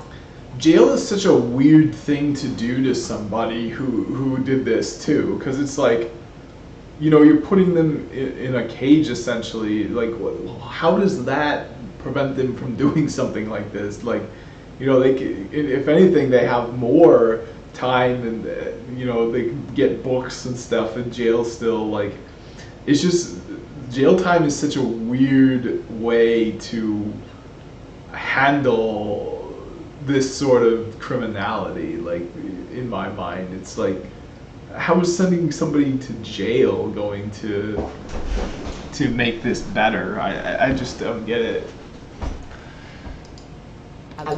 Like, I get that it's a clear message that no, we as a society don't support these actions and consider them wrong and immoral. I get it as a message that way. But as she said, we were sending that message to the wrong people.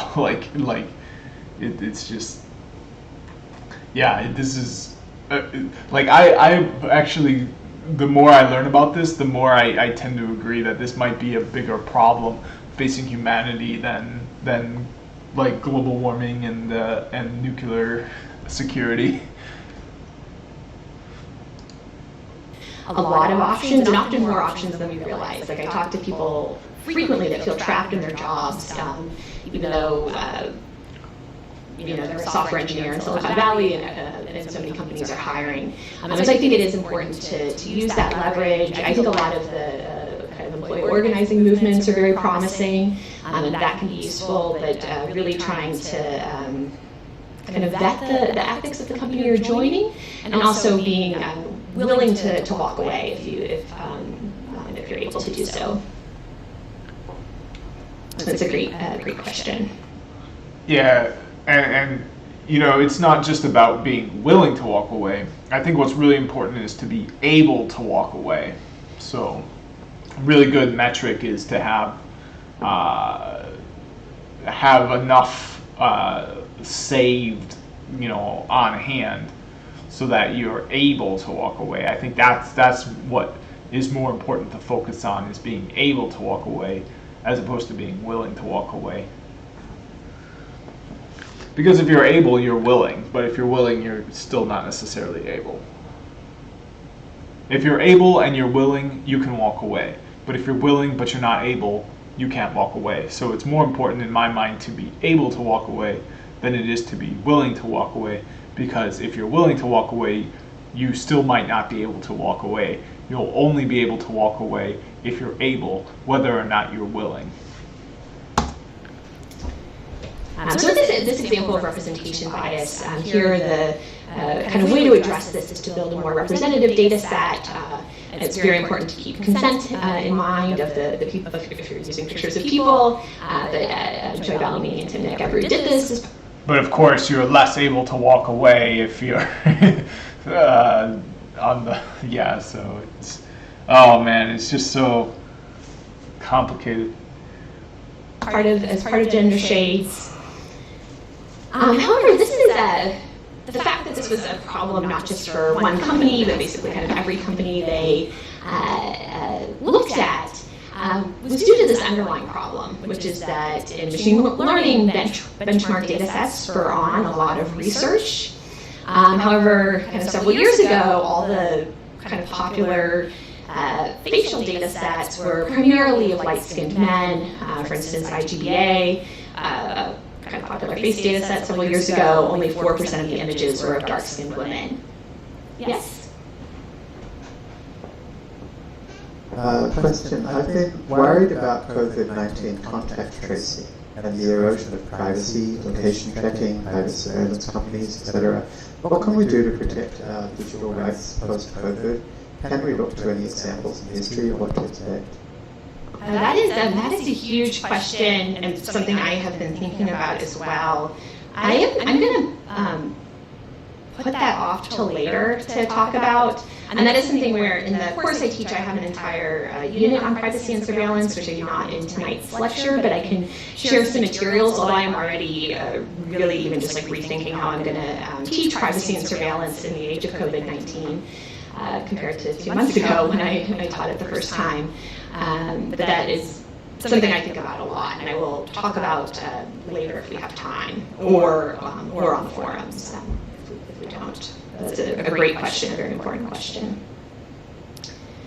On the topic, and I will say, and I have not had the time to look into them yet, I do know that there are groups that are working on what kind of more privacy protecting approaches for tracking, and there are also groups putting out, like if we are going to use some sort of tracking, what are the safeguards that need to be in place to do it responsibly? Yes? I've been looking at that too. It does seem like this is a solvable problem with technology. Not all of these problems are, but you can certainly store tracking history on somebody's cell phone. And then you can have something where you say when you've been infected, and at that point you could tell people that they've been infected by sharing the location of privacy preserving. I think some people are trying to work on that. I'm not sure it's actually technically a problem. So I think sometimes there are ways to provide the minimum kind of level kind of application with housekeeping privacy. Yeah, and I think it is very important to also have things of, clear, like, expiration date. Like like looking back at 9/11 in the United States, that kind of ushered in all these laws that we're now kind of stuck with and really eroded privacy of anything we do around COVID-19, being very clear we are just doing this for COVID-19, and then there's a time limit and expires, and it's kind of for this clear purpose. And there are also issues, though, I mentioned earlier about data containing errors. I know this has already been an issue in some of the other countries that we're doing kind of more surveillance-focused approaches of, what about like when it's wrong and people are getting kind of quarantined and they don't even know why and for no reason, and so to be mindful of those. But yeah, we'll talk more about this kind of later on. Back to bias. Yeah, we had kind of the benchmarks. So when the benchmark that's widely used has bias, and then that is really kind of replicated at scale, and we're seeing this with ImageNet as well, which is probably the most widely studied computer vision data set out there.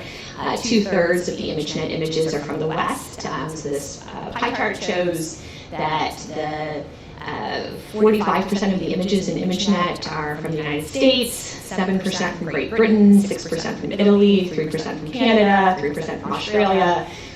We're covering a lot of this pie without having gotten to outside the West. So then this is shown up in concrete ways of classifiers trained on ImageNet. So one of the categories is bridegroom, a man getting married. There are a lot of cultural components to that, and so they have much higher error rates on bridegrooms from the Middle East or from the global South.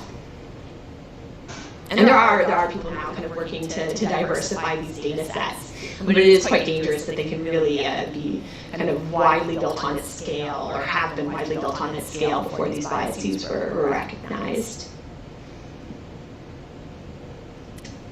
Another case study is the compass recidivism algorithm, which is used in determining who has to pay bail. So in the US, a very large number of people are in prison who have not even had a trial yet just because they're too poor to afford bail, as well as sentencing decisions and parole decisions. And ProPublica did a famous investigation in 2016 that I imagine many of you have heard of, in which they found that the false positive rate for Black defendants was nearly twice as high as for white defendants. So Black defendants who were a study from Dartmouth found that it was the software is no more accurate than Amazon Mechanical Turk workers, so random people on the internet. It's also, the software is this proprietary black box using over 130 inputs, and it's no more accurate than a linear classifier on 3 variables. Yet it's still in use. And it's in use in many states. Wisconsin is one place where it was challenged, yet the Wisconsin Supreme Court upheld its use. If you're interested in the kind of topic of how you define fairness, because there is a lot of intricacy here, and I mean, I don't know anybody working on this who thinks that what Compass is doing is right, but they're using this different definition of fairness. Arvind Naranyam has a fantastic tutorial, 21 fairness definitions in our politics, that I highly recommend.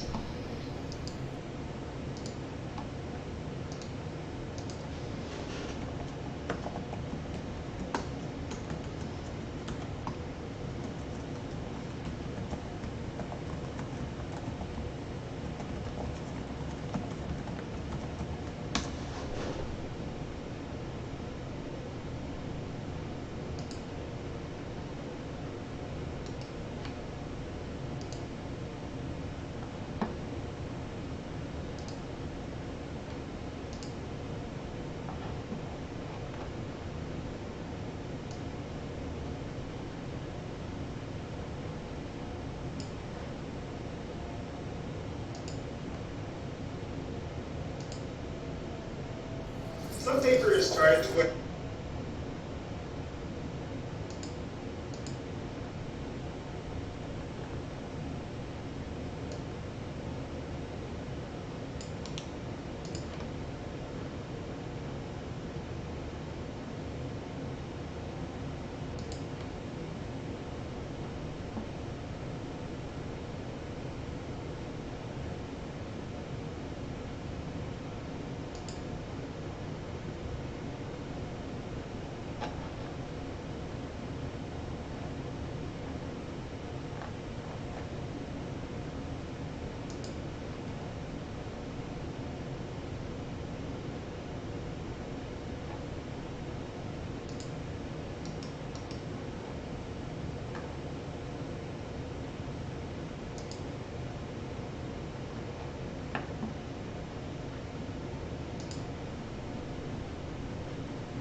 And so, going back to kind of this taxonomy of types of bias, this is an example of historical bias. And historical bias is a fundamental structural issue with the first step of the data generation process, and it can exist even given perfect sampling and feature selection. So kind of with the image classifier, that was something where we could go gather a more representative set of images, and that would help address it. That is not the case here. So gathering kind of more data on the U.S. criminal justice system, it's all going to be biased because that's really kind of baked into our history and our current state. And so this is, I think, good to recognize. One thing that can be done to try to at least mitigate this is to really talk to domain experts and by the people impacted. And so a really positive example of this is a tutorial from the Fairness, Accountability, and Transparency Conference that Christian Lum, who's the lead statistician for the Human Rights Data Analysis Group and now a professor at UPenn, organized together with a former public defender, Elizabeth Bender, who's the staff attorney for New York's Legal Aid Society, and Terrence Wilkerson, an innocent man who was arrested and could not afford bail. And Elizabeth and Terrence were able to provide a lot of insight to how the criminal justice system works in practice, which is often kind of very different from the more kind of clean, logical abstractions that computer scientists deal with. But it's really important to understand those kind of intricacies of how this is going to be implemented and used in these messy, complicated real-world systems. Question? Aren't the AI biases transferred from real-life biases? For instance, are people being treated differently is an everyday phenomenon, women too? That's correct, yes. So this is often, coming from real-world biases. And I'll come to this in a moment, but algorithmic systems can amplify those biases, so they can make them even worse, but they are often being learned from existing data. I asked it because I guess I often see this being raised as kind of a reason not to worry about AI. Oh, it's not. Well, I'm going to get to that in a moment. Actually, I think in 2 slides, so hold on to that question. I just want to talk about one other type of bias first, measurement bias. So this is an interesting paper by Cynthia Mulanathan and Zayed Obermeyer, where they looked at historic electronic health record data to try to determine what factors are most predictive of stroke. And they said, this could be useful, like prioritizing patients at the ER. And so they found that the number one most predictive factor was prior stroke, which that makes sense. Second was cardiovascular disease. That seems reasonable. And then third most, kind of still very predictive factor, was accidental injury, followed by having a benign breast lump, colonoscopy, or sinusitis. And so I'm not a medical doctor, but I can tell something weird's going on with factors 3 through 6 here. Like, why would these things be predictive of stroke? Does anyone want to think about why this might be? Let me think about it. So, using historical, what factors are most predictive of stroke? And this is the measurement bias. Okay, prior stroke, cardiovascular disease, accidental injury, benign breast lump, colonoscopy. I think it's because, no, I don't know. I don't know.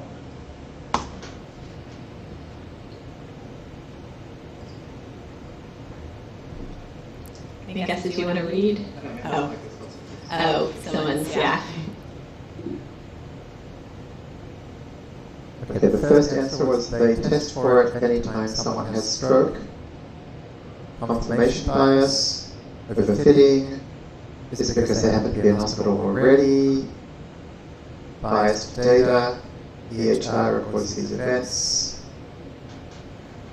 Because the data was taken before certain advances in medical science. These are all good guesses, not quite what I was looking for, but good thinking. That's such a nice way of saying. I mean, that's what I would have said, but I knew that that wasn't correct, so I decided not to offer those as explanations because I knew that they weren't going to be the correct answer. So what the researchers say here is that This was about there are patients, there are people that utilize healthcare a lot and people that don't, and they call it kind of high utility versus low utility of healthcare. And there are a lot of factors that go into this. I'm sure just who has health insurance and who can afford their co-pays. There may be cultural factors, maybe racial and gender bias, or there is racial and gender bias on how people are treated. So a lot of factors, and basically people that utilize healthcare a lot, they will go to a doctor when they have sinusitis, and they'll also go in when they're having a stroke. And people that do not utilize healthcare much are probably not going to go in possibly for either. And so what the authors write is that we haven't measured stroke, which is a region of the brain being denied kind of new blood and new oxygen. What we've measured is who had symptoms, who went to the doctor, received tests, and then got this diagnosis of stroke. And that seems like it might be a reasonable proxy for who had a stroke. But a proxy is, never exactly what you wanted, and in many cases that gap ends up being significant. And so this is just one form that measurement bias can take, but I think it's something to really kind of be on the lookout for because it can be quite subtle. And so now, starting to return to a point that was brought up earlier, aren't people biased? Yes, we are. And so there have been dozens and dozens, if not hundreds of studies on this, but I'm just going to quote a few, all of which are linked to in this Cynthia Mulanathan New York Times article, if you want to find the studies. So this all comes from peer-reviewed research. But when doctors were shown identical files, they were much less likely to recommend a helpful cardiac procedure to Black patients compared to white patients, and so that was same file but just changing the race of the patient. When bargaining for a used car, Black people were offered initial prices $700 higher and received fewer concessions. Responding to apartment rental ads on Craigslist with a Black name elicited fewer responses than with a white name. An all-white jury was 16 points more likely to convict a Black defendant than a white one, but when a jury had just one Black member, it convicted both at the same rate. Yeah, I literally can't believe that Draymond Green from the Golden State Warriors is even alive. That there's a Chappelle skit, Dave Chappelle skit, where according to Dave Chappelle, Draymond Green is the blackest name that has ever existed. So I share these to show that kind of no matter what type of data you're working on, whether that is medical data or sales data or housing data or criminal justice data, that it's very likely that there's bias in it. There's a question? No, I was just going to say, I find that last one really interesting, like this kind of idea that a single Black member of jury, I guess it has some kind of anchoring impact. It kind of suggests that, I'm sure you're going to talk about diversity later, but let's keep this in mind, that maybe even a tiny bit of diversity here just reminds people that there's a range of different types of people and perspectives. No, that's a great point. Yeah. Yeah, I always find it interesting in my own friend group and the people I meet when we'll all kind of agree as a group that something is true, and then you'll go and talk to somebody and they won't believe at all. Like, for example, I'm heavily involved in the juggling community, and we all thought that there was a performance that was a decent performance. We talked to someone and this was the worst performance I've ever seen, and this is destroying juggling, that the fact that it's performed this way. It's I think it's important to have those. It's important. It's not, in my opinion, it's not just important to actually have that diversity and to have different views and different opinions. More important than that is to be able to talk about them. Well, actually, no, I don't even agree with that, because I'm imagining two scenarios. So you have one scenario where you have diversity, let's say racial diversity. You have Black, Hispanic, white workers all working together. And they all have differing backgrounds and viewpoints, but they don't discuss that viewpoint, and they just kind of stick to the plan. They do what the boss tells them to do, and their diversity doesn't really come into play at all. And then you have another scenario where everyone is Black, everyone is Hispanic, everyone is white. There's no diversity, and then their backgrounds are all the same. They all have the same opinions, but they talk about other opinions. Those are two interesting extremes to think about. One where people are from different backgrounds, have different opinions, but just all stick to the plan and don't really bring that into their work. And one where that is brought into their work, but it's by people who all agree. I would actually think that would be a pretty dangerous scenario, because if it's brought into the work by people who don't have actual experience or real world experience, you're going to get, as Rachel constantly is saying, you're going to get proxies, and proxies are often proxies are by definition not the thing that you're actually trying to do. So you're going to have flaws. So definitely, I think I honestly think a better situation would be one where you have a diverse work environment, but you're not as allowed to bring that into your work or discuss it, because it's because the other side of the story, where you have a non-diverse but you're attempting to have diversity, is all done by proxy. So you pretty much guaranteed to do it wrong. So I actually think it might be a little bit unethical to have a non-diverse group work on issues of diversity, because then you're using a proxy to work on that issue, and you're less likely you're likely to have gaps between the true thing and the proxy, and that can cause problems.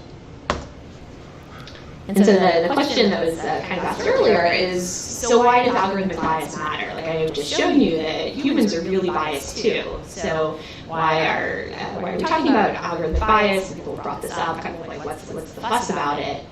And there, I think algorithmic bias is very significant and worth talking about. I'm going to share kind of 4 reasons for that. One is that machine learning can amplify bias. So it's not just encoding existing biases, but in some cases it's making them worse. There have been a few studies on this. One I like is from Maria de Artiga of CMU. And here they took people's, job descriptions from LinkedIn. And what they found is that imbalances ended up being compounded. And so in the group of surgeons, only 14% were women. However, in the true positives, so they were trying to predict the job title from the summary, women were only 11% in the true positives. So this kind of imbalance has gotten worse. So basically there's kind of this asymmetry where the algorithms learned it's safer for women to kind of not guess surgeon.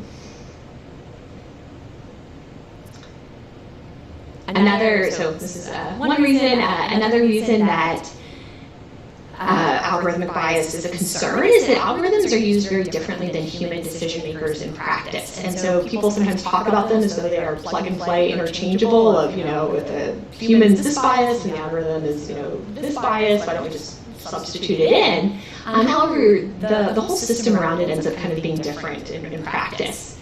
One kind of aspect of this is people are more likely to assume algorithms are objective or error-free, even if they're given the option of a human override. And so if you give a person, even if you just say, hey, I'm just giving the judge this recommendation, they don't have to follow it. If it's coming from a computer, many people are going to take that as objective. In some cases, also, there may be, pressure from their boss to, not disagree with the computer more times. Nobody's going to get fired by going with the computer recommendation. Algorithms are more likely to be implemented with no appeals process in place, and so we saw that earlier when we were talking about recourse. Algorithms are often used at scale. They can be replicating an identical bias at scale. And algorithmic systems are cheap. And all of these, I think, are interconnected. So in many cases, I think that algorithmic systems are being implemented not because they produce better outcomes for everyone, but because They're kind of a cheaper way to do things at scale. Offering a recourse process is more expensive. Being on the lookout for errors is more expensive. So this is kind of cost-cutting measures. And Cathy O'Neill talks about many of these themes in her book, Weapons of Math Destruction, kind of under the idea that the privileged are processed by people, the poor are processed by algorithms. Weapons of math destruction? Good questions. This seems like an intensely deep topic, needing specialized expertise to avoid getting it wrong. If you were building an ML product, would you approach an academic institution patient on this? Do you see a data product development triad becoming maybe a quartet involving an ethics or data privacy yet? So I think interdisciplinary work is very important. I would definitely focus on trying to find kind of domain experts on whatever your particular domain is, who understand the intricacies of that domain.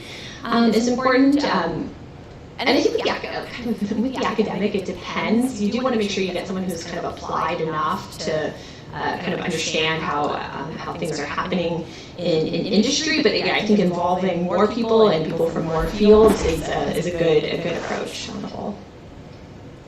Someone invents and publishes a better ML technique, like attention or transformers, and then an extra graduate student demonstrates using it to improve facial recognition by 5%. And then a small startup publishes an app that does better facial recognition, and then a government uses the app to study downtown walking patterns in endangered species after these successes for court-ordered monitoring. And then a repressive government then takes that method to identify ethnicities, and then you get a genocide.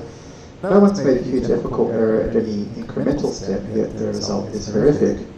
I have no doubt that Amazon will soon serve up a personally customized price for each item that maximizes their profits. How can such ethical creep be addressed where the effect is remote from many small causes?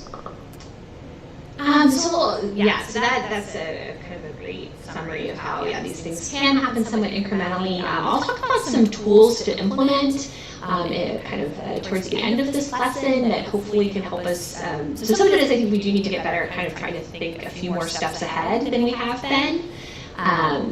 In particular, we've seen examples of people, there was the study of how to identify protesters in a crowd, even when they had scarves or sunglasses or hats on, and when the researchers on that were questioned, they were like, oh, it never even occurred to us that bad guys would use this, we just thought it would be for finding bad people. And so I do think kind of everyone should be building their ability to think a few more steps ahead. And part of this is it's great to do this in teams, preferably in diverse teams, can help with that process. And on this question of computer vision, there has been, just in the last few months, is it Joe Redman, creator of YOLO, who has said that he's no longer working on computer vision just because he thinks the misuses so far outweigh the positives. And Tim McEvery said she's considering that as well. So I think there are times where you have to consider. And then I think also really actively thinking about what safeguards do we need to put in place to kind of address the misuses that are happening. Yes? I just wanted to say somebody really liked the Cathy O'Neill quote, privileged are processed by people, the poor are processed by algorithms. And they're looking forward to learning more, reading more from Cathy O'Neill. Is that a book that you recommend? Yes, yeah. And Cathy O'Neill also writes, and Cathy O'Neill is a fellow math PhD, but she also has written a number of good articles. And the book kind of goes through a number of case studies of how algorithms are being used in different places. So kind of in summary of humans are biased, why are we making a fuss about algorithmic bias? So one, as we saw earlier, machine learning can create feedback loops, so it's not just kind of observing what's happening in the world, but it's also determining outcomes, and it's kind of determining what future data is. Machine learning can amplify bias. Algorithms and humans are used very differently in practice. And then I'll also say technology is power, and with that comes responsibility. And I think for all of us to have access to deep learning, we're still in a kind of very fortunate and small percentage of the world that is able to use this technology right now. And I hope we will all use it responsibly and really take our power seriously. And I just noticed at the time, and I think we're about to start a next section on analyzing or kind of steps we can take. So this would be a good place to take a break. So let's meet back in 7 minutes at 7:45. Okay, let's start back up. And actually, I was at a slightly different place than I thought. But just a few questions that you can ask about projects you're working on, and I hope you will ask about projects you're working on. The first is, should we even be doing this? And considering that maybe there's some work that we shouldn't do. There's a paper where the implication is not to design technology. As engineers, we often tend to respond to problems with, what can I make or build to address this? But sometimes the answer is to not make or build anything. One example of research that I think has huge amount of downside and really no upside I see was kind of to identify the ethnicity, particularly for people of ethnic minorities. And so there was work done identifying the Chinese Uyghurs, which is the Muslim minority in Western China, which is since over 1 million people have been placed in internment camps. So I think this is a very harmful line of research. I think that there's been at least 2 attempts of building a classifier to try to identify someone's sexuality, which is it's probably just picking up on kind of stylistic differences, but this is something that could also be quite dangerous, as in many countries it's illegal to be gay. Yes? So this is a question for me, which I don't know the answer to. Yeah. As that title says, a Stanford scientist says he built the gate art using the lamest AI possible to prove the point. My understanding is that point was to say, I guess it's something like, hey, you could use Fast AI Lesson 1 after an hour or 2, you can build this thing, anybody can do it. How do you feel about this idea that there's a role to demonstrate what's readily available with the technology we have? Yeah, and that's something that I think. So I appreciate that, and I'll talk about this a little bit later. OpenAI with GPT-2, I think, was trying to raise a debate around dual use and what is responsible release of dual use technology, and what's a kind of responsible way to raise. What is dual use? Raise awareness of what is possible. In the cases of researchers that have done this on the sexuality question, to me it hasn't seemed like they've put adequate thought into how they're conducting that and who they're collaborating with to ensure that it is something that is leading to kind of helping address the problem. But I think you're right that I think there is probably some place for letting people know what is probably widely available now. Yeah, it reminds me a bit of like pen testing in InfoSec, where it's kind of considered, well, there's an ethical way that you can go about pointing out that it's fairly easy to break someone's system. Yes, I would agree with that there is an ethical way, but I think that's something that we as a community still have more work to do in even determining what that is. Other questions to consider are what bias is in the data, and something I should highlight is people often ask me, how can I de-bias my data or ensure that it's bias-free, and that's not possible. All data contains bias, and the kind of most important thing is just to understand kind of how your data set was created and what its limitations are, so that you're not blindsided by that bias, but you're never going to... I think a better question is, how can we use bias to improve the result? Fully remove it.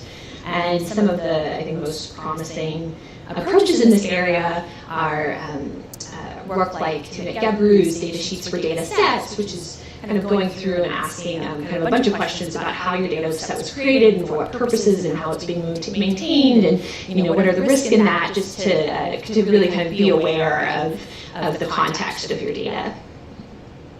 Can the code and data be audited?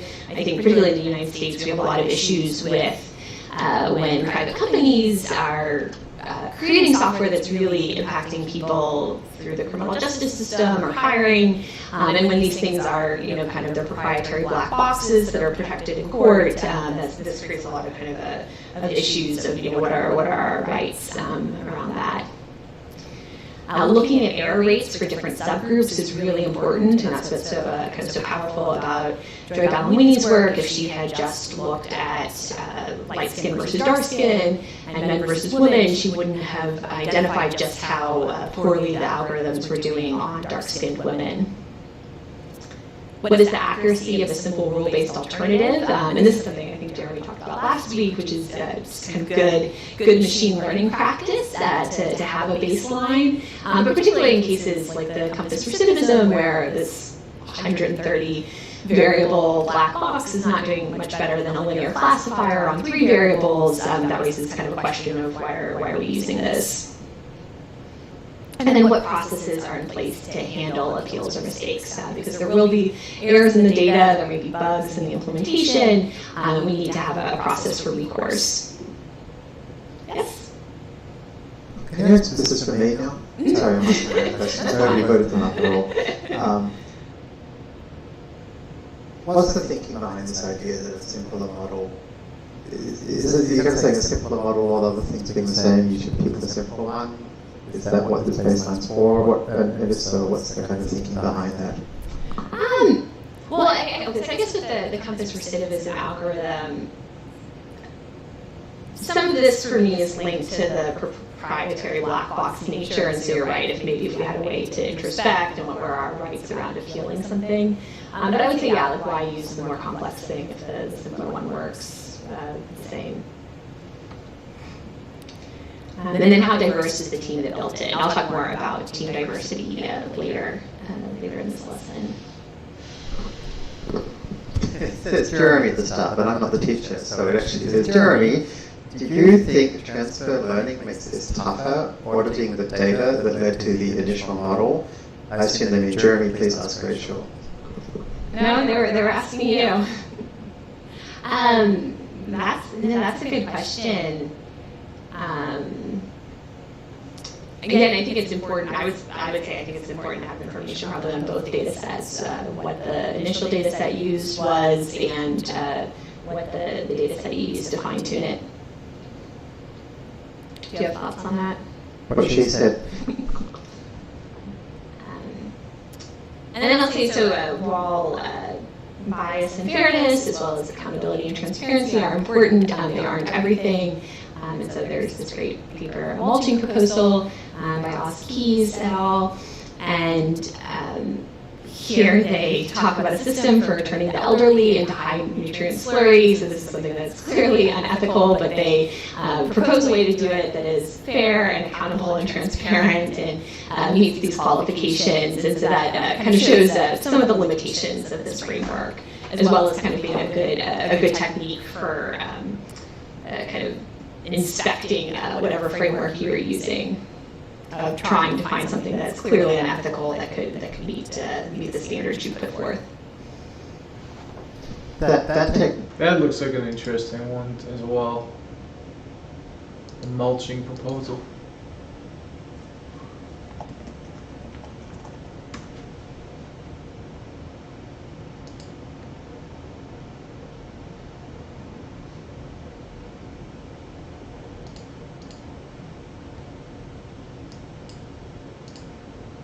I really like it. It's like it's my favorite technique from philosophy. It's this idea that you say, okay, given this premise, here's what it implies, and then you try and find an implied result which intuitively is clearly the same. And it's it's the number one philosophical thinking tool I got out of university, and sometimes you can have a lot of fun with it, like this time too. Oh, thank you. Okay, so the next kind of big case study or topic I want to... Okay, before we go into that, because it's going to be a big one, and because I've been recording for 2.5 hours now, so I need a break, I will take a break. So I'll be back soon. All right, welcome back. I just got to go and drive somewhere at noon. I got to pick up some lunch, so so hopefully I can finish this before then. Discusses disinformation. So in 2016, in Houston, a group called Heart of Texas posted about a protest outside an Islamic center. They told people to come armed. Another Facebook group posted about a counter-protest to show up supporting freedom of religion and inclusivity. And so there were kind of a lot of people present at this, more people on the side supporting freedom of religion. And a reporter, though, for the Houston Chronicle noticed something odd, which he was not able to get in touch with the organizers for either side. And it came out many months later that both sides had been organized by Russian trolls. And so this is something where you had... The first thing I think of when I hear this sort of stuff is that sounds like a freaking awesome job to just like manipulate people into like doing crazy stuff. Like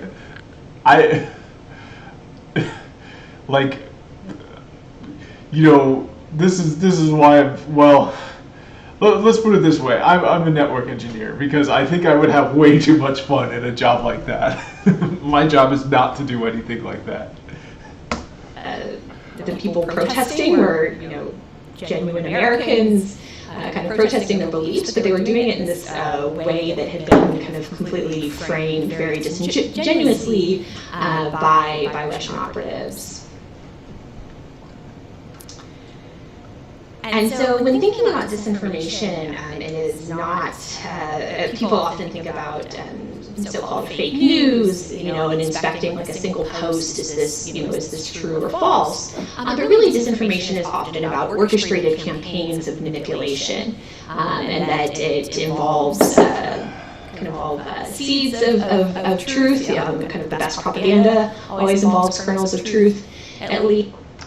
So here are some ones, I'll read all those out loud. I'm going to take another break and get some more hibiscus. Alright, I'm back.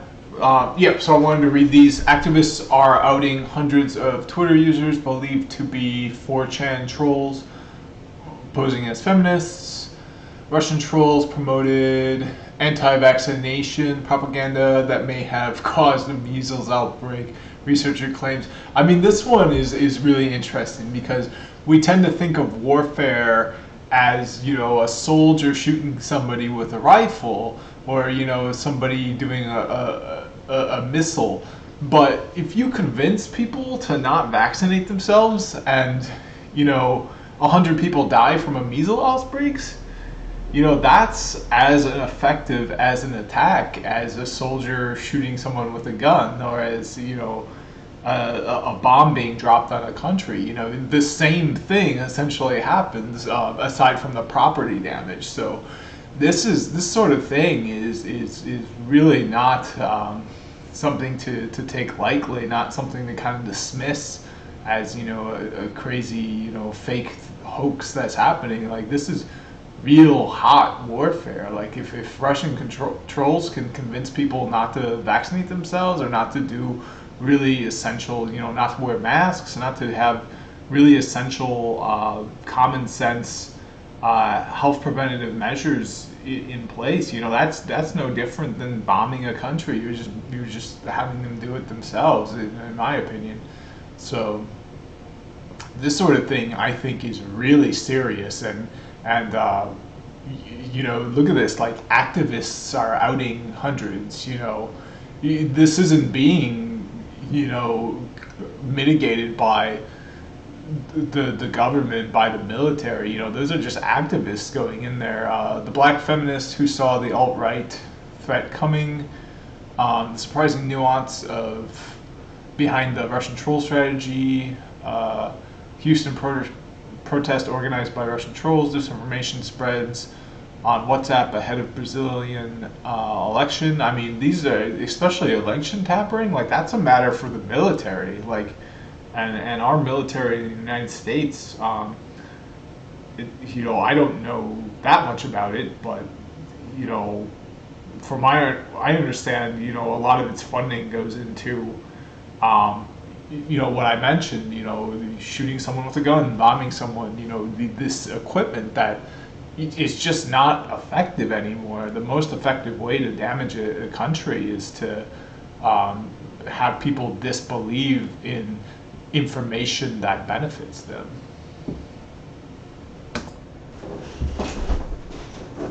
Oops, and we're recording. I had been pretty good about checking the red circle. I would always say red circle, and I would always think to myself, oh, well, how necessary is it to say red circle? I sound like a broken record, and it's annoying. It's annoying me. I'm sure it's annoying my audience to say that. But sure enough, I had yellow bars instead of a red circle, and I continued to treat it as if it were a red circle. So a lot of what I worked on has been lost, unfortunately. Hours, probably a good hour of this has been lost, at least an hour. But there's still about more than a half hour left to go. So I apologize for losing probably at least an hour of content on this video. But I'm going to take another break. I'll be back shortly, and we'll finish it up. Okay, we're back, and I have a red circle. Remember to always call that out so I don't lose more video. So, actually, I guess, well, no, I'll keep going. Going back in time to 2017, the FCC was considering repealing net neutrality, and so they opened up for comments to see, how do Americans feel about net neutrality. And this is a sample of many of the comments that were opposed to net neutrality. They wanted to repeal it.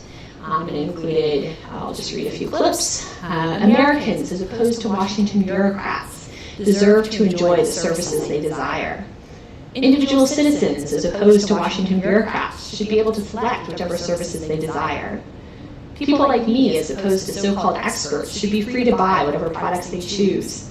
And these have been helpfully color-coded, so you can kind of see a pattern that this was a bit of a Mad Libs, where you had a few choices for green for the first noun, and then in orange or red, I guess it's as opposed to or rather than. Orange, we've got either Washington bureaucrats, so-called experts, the FCC, and so on. And this analysis was done by Jeff Howe, who's now a computational journalist at ProPublica, doing great work.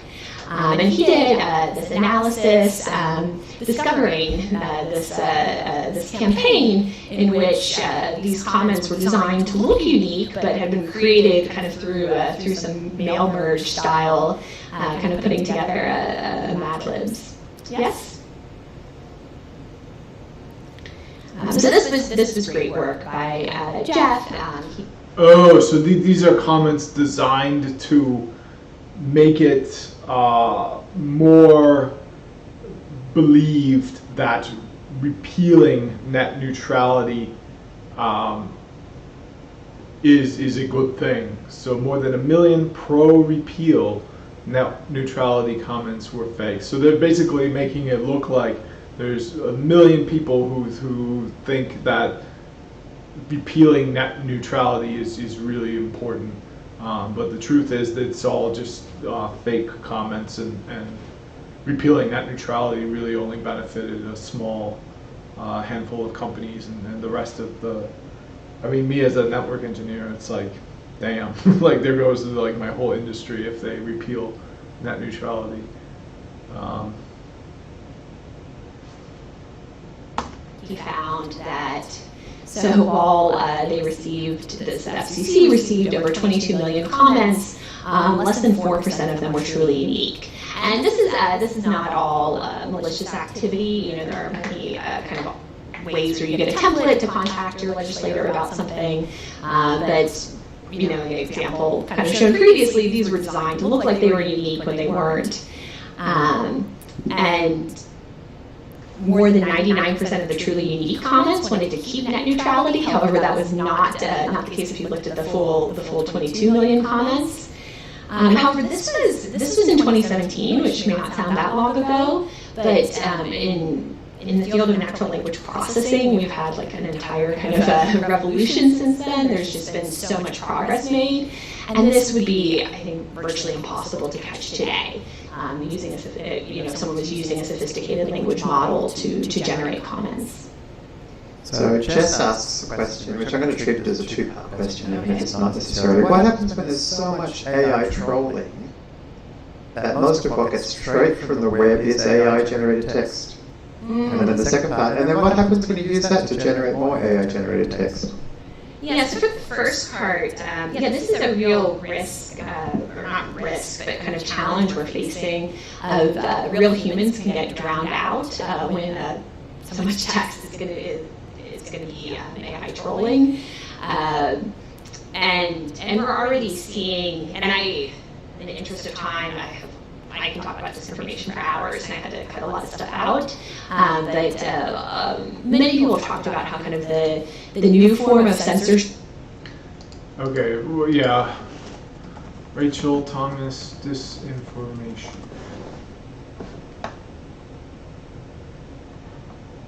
Oh, yeah, she's got whole videos.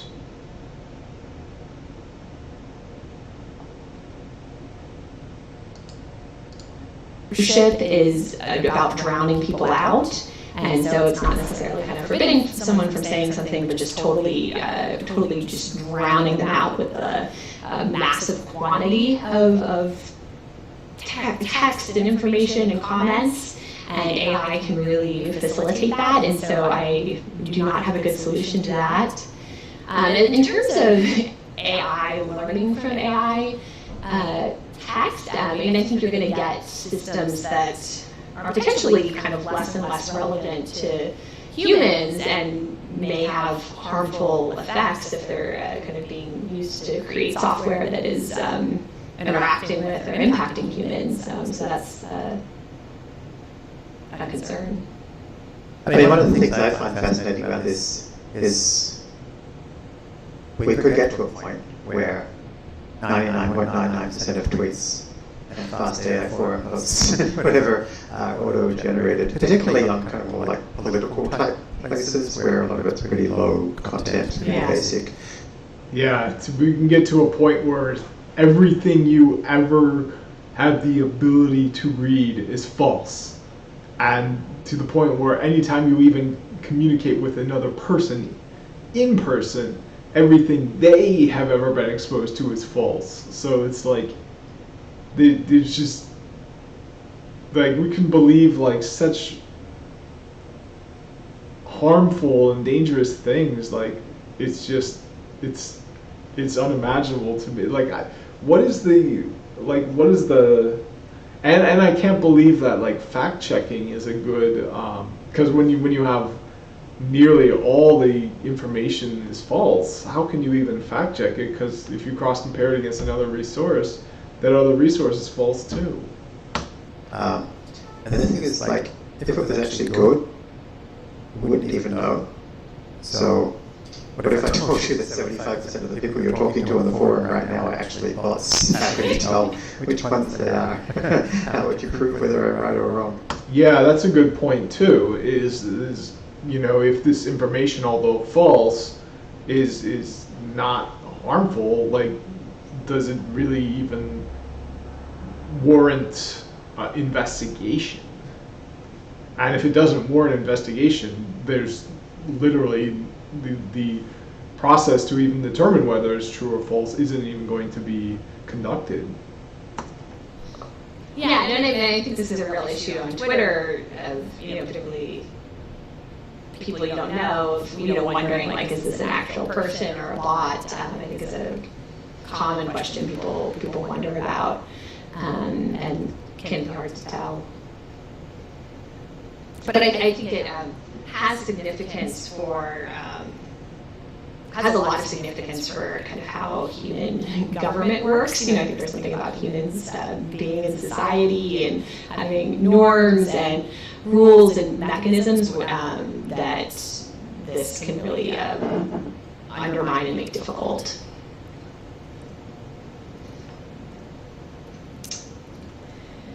So when GPT-2 came out, Jeremy Howard, co-founder of FastAI, was quoted in the Verge article on it. I've been trying to warn people about this for a while. We have the technology to totally fill Twitter, email, and the web up with reasonable sounding, context-appropriate prose, which would drown out all other speech and be impossible to filter. So one step towards addressing this is the need for digital signatures. Oren Essiani, the head of the Allen Institute on AI, wrote about this in HBR. Recent developments in AI point to an age where forgery of documents, pictures, audio recordings, videos, and online identities will occur with unprecedented ease. AI is poised to make high-fidelity forgery inexpensive and automated, leading to potentially disastrous consequences for democracy, security, and society, and proposes kind of digital signatures as a means for authentication.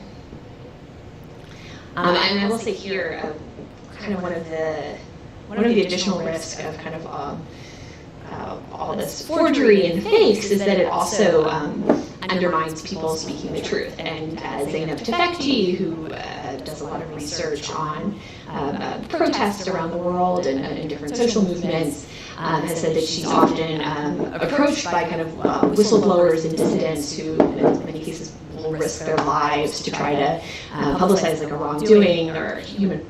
Yeah, and not only that, like, you know, if you no longer have really easily identifiable acts of criminality, acts of moral assault or breaking morality, because this technique where instead of censoring someone or doing something to a particular person that is negative, you know, because that will expose you as somebody who's criminal and who has bad intentions and malintent, and it will, you know, if you do this to somebody trying to sell the truth, you suppress them directly, then it's like they can see the fire from the gun, they can see where the shot came from, and then they can deal with it that way. But if you just fill the space up with misinformation so that the truth is no longer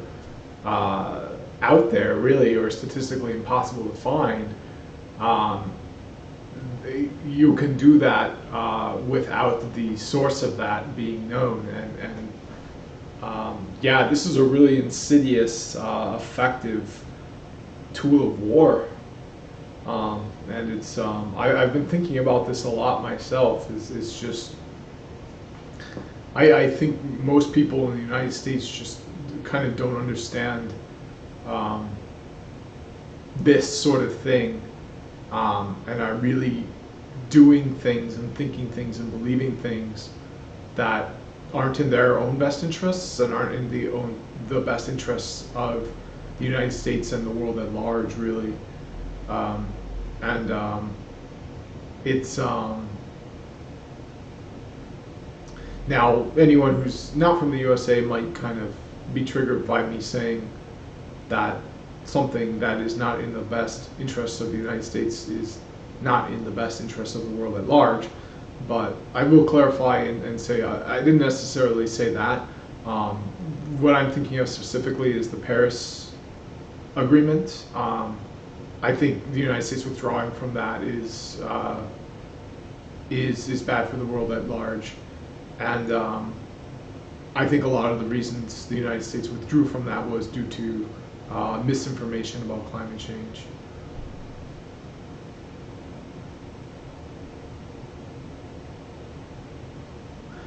But let's continue. Hopefully, unfortunately, I was kind of hoping this channel wouldn't be so much about my own personal beliefs and ethics and stuff. We could just deal with like the nuts and bolts and leave the ethics to the ethicists. But this article, this whole lesson is about ethics, so it's kind of hard to do that for this lesson.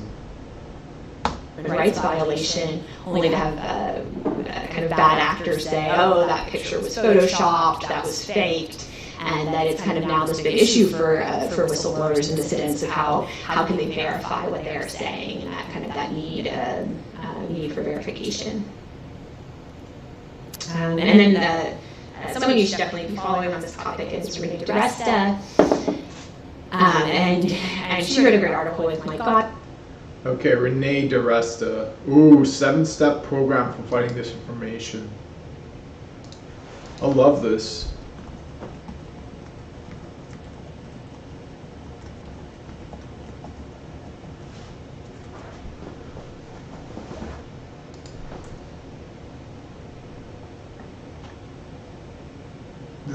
This is really good. So let's read the 7 steps. Number 1, move past blame and look ahead to solutions. Number 2, define disinformation as a cybersecurity issue, not a content problem. See, this is what I was saying before. Yeah, number 2 really hits home for me, because this is what I think a big problem is in the United States. Is we're discussing content. Should we ban this? Should we do that? And we're really not treating it like we're really framing it in the wrong context. It's really kind of an act of war, and it's a weapon, and it's more of a issue of security, not an issue of does somebody have the right to express this opinion. And of course, that gets tricky because, but let's be clear here. This is disinformation. Like, we looked at that one, a doctor saying that, hand sanitizer is for antibacterial and coronavirus is a virus, therefore hand sanitizer has no effect.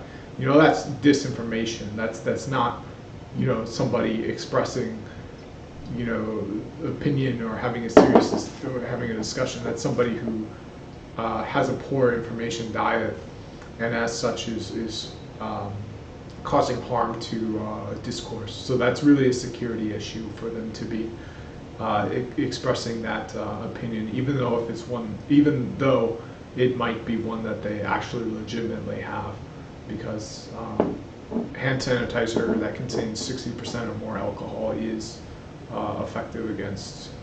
is an effective prevention strategy for coronavirus, for all coronaviruses, I think. I'm actually not sure about that. All right, specified protections for the rights to free expression and privacy. Yeah, see, this is another thing too. Like, if we define disinformation as a cybersecurity issue, we can still do that with honoring rights to free expression. Like,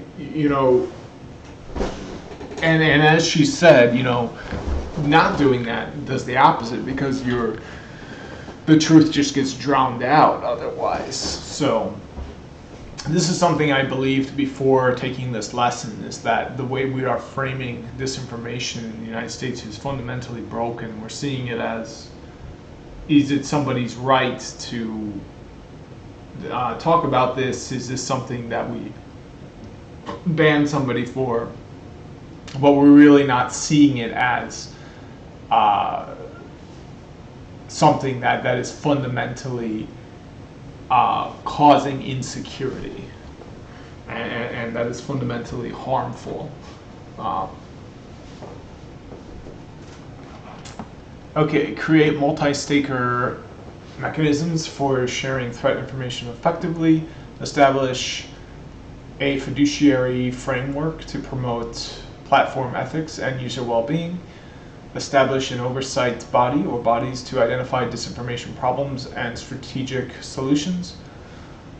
Backstop all this with civil and criminal deterrence strategies. See, this is where the difference is. Where we're thinking of this as a content problem. So if somebody were to spread disinformation, the worst we would do is ban them from the platform or anything like that. But really, especially if somebody's a doctor and they're saying that hand sanitizer is not effective for this, that's malpractice. Like that's criminal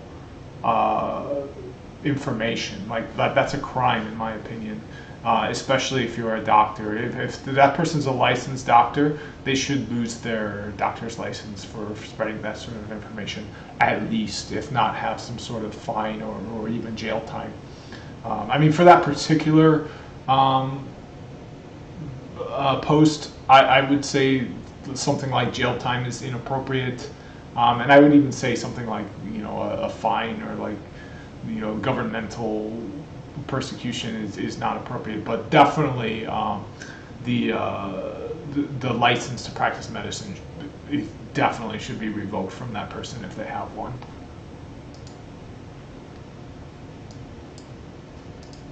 Godwin last year framing that we really need to think disinformation as a cybersecurity problem. You know, these kind of coordinated campaigns of manipulation and bad actors, and there's I think some important work happening at Stanford as well on this. All right, questions on disinformation? And I'm going to need to take another quick break. I'll be right back, and I'll make sure that I'm recording when I get back. All right, we got a red circle. So I think what happened, the reason why, so I did verify that I had a red circle, but then I hit the space bar to try to get this video to go, but the space bar actually toggled it so that it went back into pause mode. That's what happened. So it's not that I forgot to verify that I had a red circle and I was recording. It's that after I verified it, I accidentally toggled it back to being paused. So I'll make sure to just use the mouse and click intentionally on the things I want. Okay, so next up, ethical foundations. So the Fast AI approach, we always like to kind of ground everything and what are the real world case studies before we get to kind of the theory underpinning it. And I'm not going to go too deep on this at all. So there's a fun article, What Would an Avenger Do? And hat tip to Casey Fiesler for suggesting this. And it goes through kind of three common ethical philosophies: utilitarianism, and gives the example of Iron Man trying to maximize good; deontological ethics of Captain America being an example of this, adhering to the right; and then virtue ethics, Thor, living by a code of honor. So I thought that was a nice reading. Yes?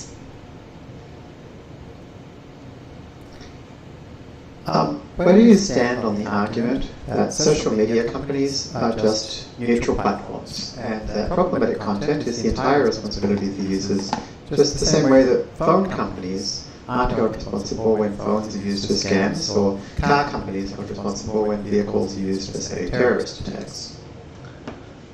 So let's see where I stand on that, because that's a really good question. I mean, I guess I would say that I don't really agree with that. Like, I think the company does have to be in some way fundamentally responsible for it. And even in the case of phone companies, I mean, yeah, like, but like, I don't know. I'd be interested to hear what Rachel has to say about it. I just don't have a very well crafted opinion or belief about that. I mean, the colloquial opinion, I think, is that, yeah, it falls upon the user and it's just a neutral platform. And I personally can get behind that very easily. Like, that's the easier opinion that I'd be, in my opinion, more biased to believe, just because it's the most prevalent one. And, you know, I'd have a hard time making a case against it, just because I'm not sure how I would do that. So it'd be interesting to hear if she is making a case against that more colloquial opinion. That I will say that, you know, that's probably what I believe at this point. So I do not think that the platforms are neutral because they... Right, I didn't think she would think that they were neutral, and I don't think they're neutral either, but I just don't have a good way to explain how they are not neutral. So I'm hoping that's what she can do.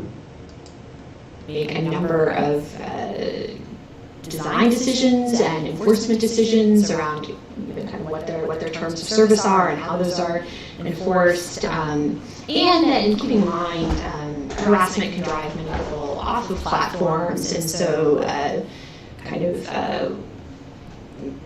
many of those decisions, it's not that everybody gets to keep free speech when there's no enforcement. It's just changing kind of who is silenced. I do think that there are a lot of really difficult questions that are raised about this. Because also I think that the platforms, they're not publishers, but they are in this, I think, kind of intermediate area where they're performing many of the functions that publishers used to perform. So, like a newspaper, which is curating which articles are in it, which is not what platforms are doing, but they are getting closer to that. It's something I come back to is it is an uncomfortable amount of power for private companies to have, and so it does raise a lot of difficult decisions, but I do not believe that they are neutral.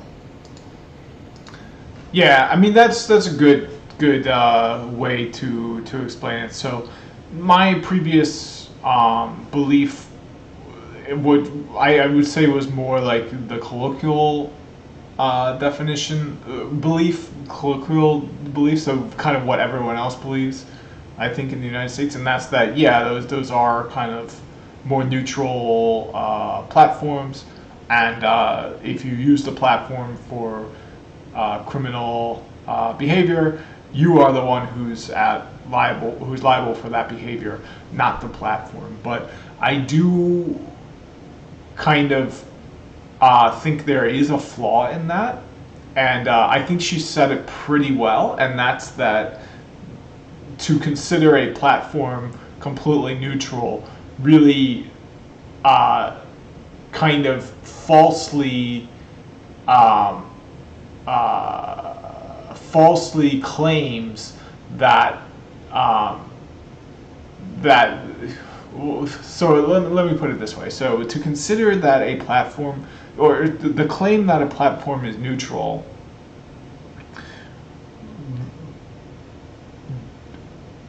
cannot be true because the platform makes design decisions. The platform decides what happens. The platform, in some sense, even curates their own user database by who they crack down on, who they don't crack down on. People who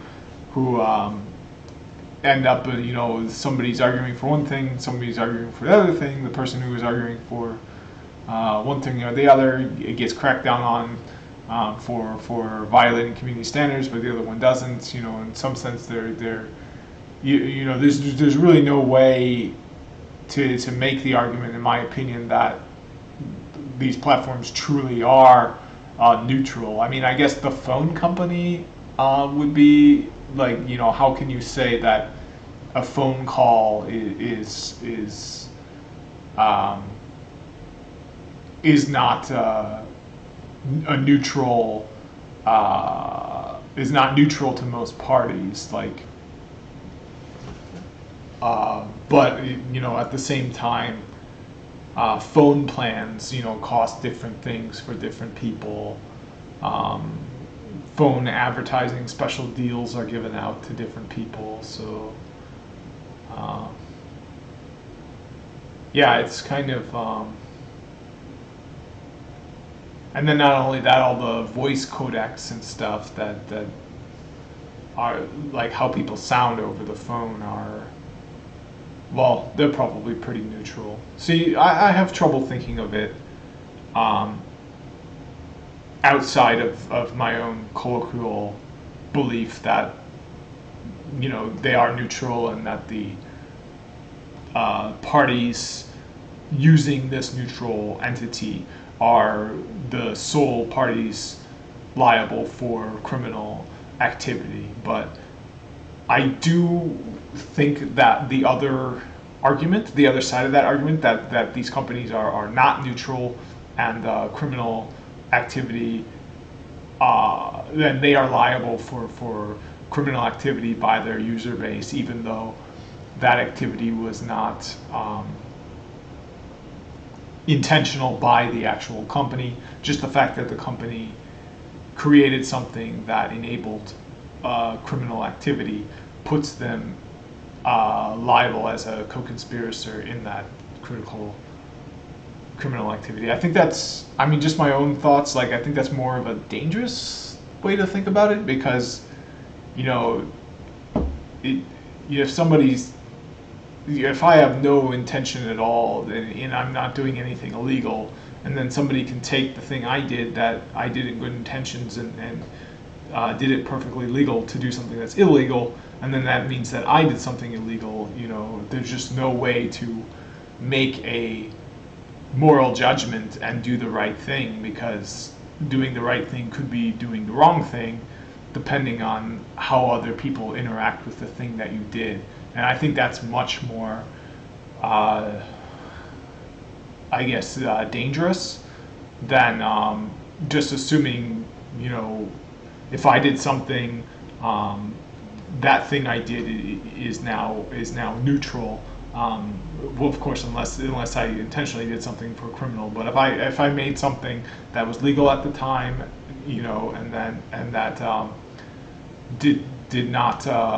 was not made for the purposes of criminal activity, and somebody uses it for criminal activity, well, can you really hold me liable for that, because the purpose of this was not for what it ultimately was used for.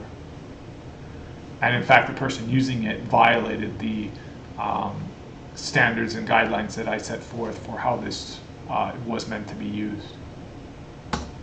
So for this part, I mentioned the Markula Center earlier. Definitely check out their site, Ethics and Technology Practice. They have a lot of useful resources.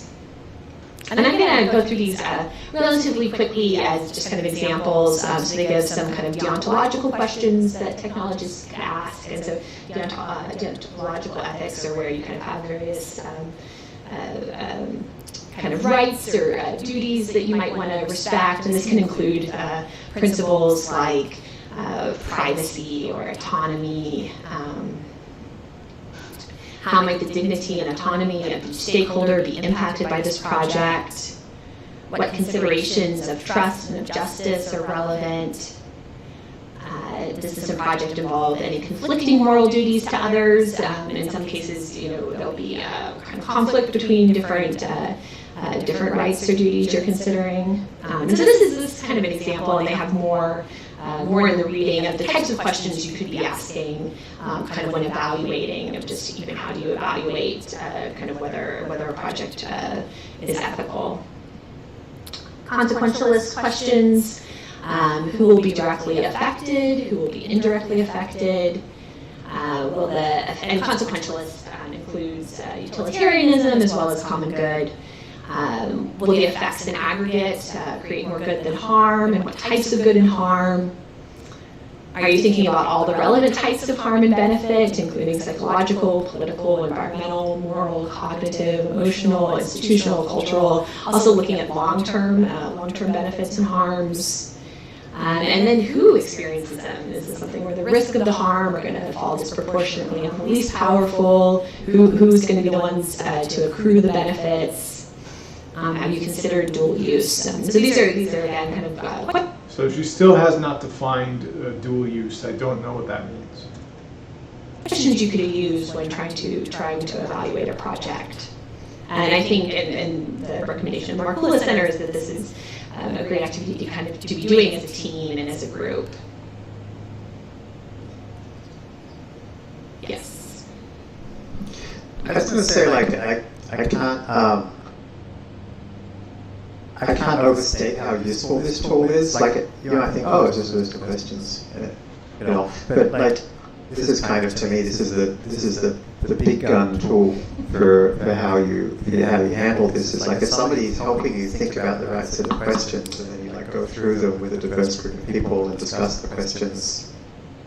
I mean, this is gold. Don't go back and reread these. Don't just skip over them, because take them to work, use them next time you're talking about a project. They're a really great set of questions to use, a great tool in your toolbox. Yeah, and go to the original reading has even kind of more detail and more elaboration on the questions. And then they kind of give a summary of 5 potential ethical lenses. The rights approach, which often best respects the rights of all who have a stake. The justice approach, which often treats people equally or proportionally. And so these two are both deontological. The utilitarian approach, which often will produce the most good and do the least harm. The common good approach, which often best serves the community as a whole, not just the members. And so here 3 and 4 are both consequentialist. And then virtue approach, which often leads me to act as the sort of person I want to be, and that can involve, particular virtues of, do you value trustworthiness or truth or courage? And so, a great activity, if this is something that you're studying or talking about at work with your teammates, the Markkula Center has a number of case studies that you can talk through, and we'll even ask you to kind of evaluate them through these 5 lenses, and how does that kind of impact your take on what the right thing to do is. It's kind of weird for a programmer, a computer programmer, or data scientist in some ways to like think of these as tools like Fast AI or Pandas or whatever. But I mean, they absolutely are. These are like software tools for your brain, to help you kind of go through a program that might help you debug your thinking. Great, thank you. And then as someone brought up earlier, so that was a kind of very Western-centric intro to ethical philosophy. There are other ethical lenses in other cultures, and I've been doing some reading, particularly on the Maori worldview. I don't feel confident enough in my understanding that I could represent it, but it is very good to be mindful that, there are other ethical lenses out there, and I do very much think that the people being impacted by a technology, like their ethical lens is kind of what matters, and that this is a particular issue when you have something kind of multinational corporations. And there's an interesting project going on in New Zealand now, where the New Zealand government is kind of considering its AI approach and is at least ostensibly kind of wanting to include the Maori view on that. So that's kind of a little bit of theory, but now I want to talk about some kind of practices you can implement in the workplace. Again, this is from the Markkula Center, so this is their ethics toolkit, which I particularly like. And I'm not going to go through all of them, I'm just going to tell you a few of my favorites. So tool 1 is ethical risk sweeping, and this I think is similar to the idea of kind of pen testing that Jeremy mentioned earlier from security, but to have regularly scheduled ethical risk sweeps. And while no vulnerability is found is generally good news, that doesn't mean that it was a wasted effort, and you keep doing it. Keep looking for ethical risk. One moment. And then assume that you missed some risk in the initial project development.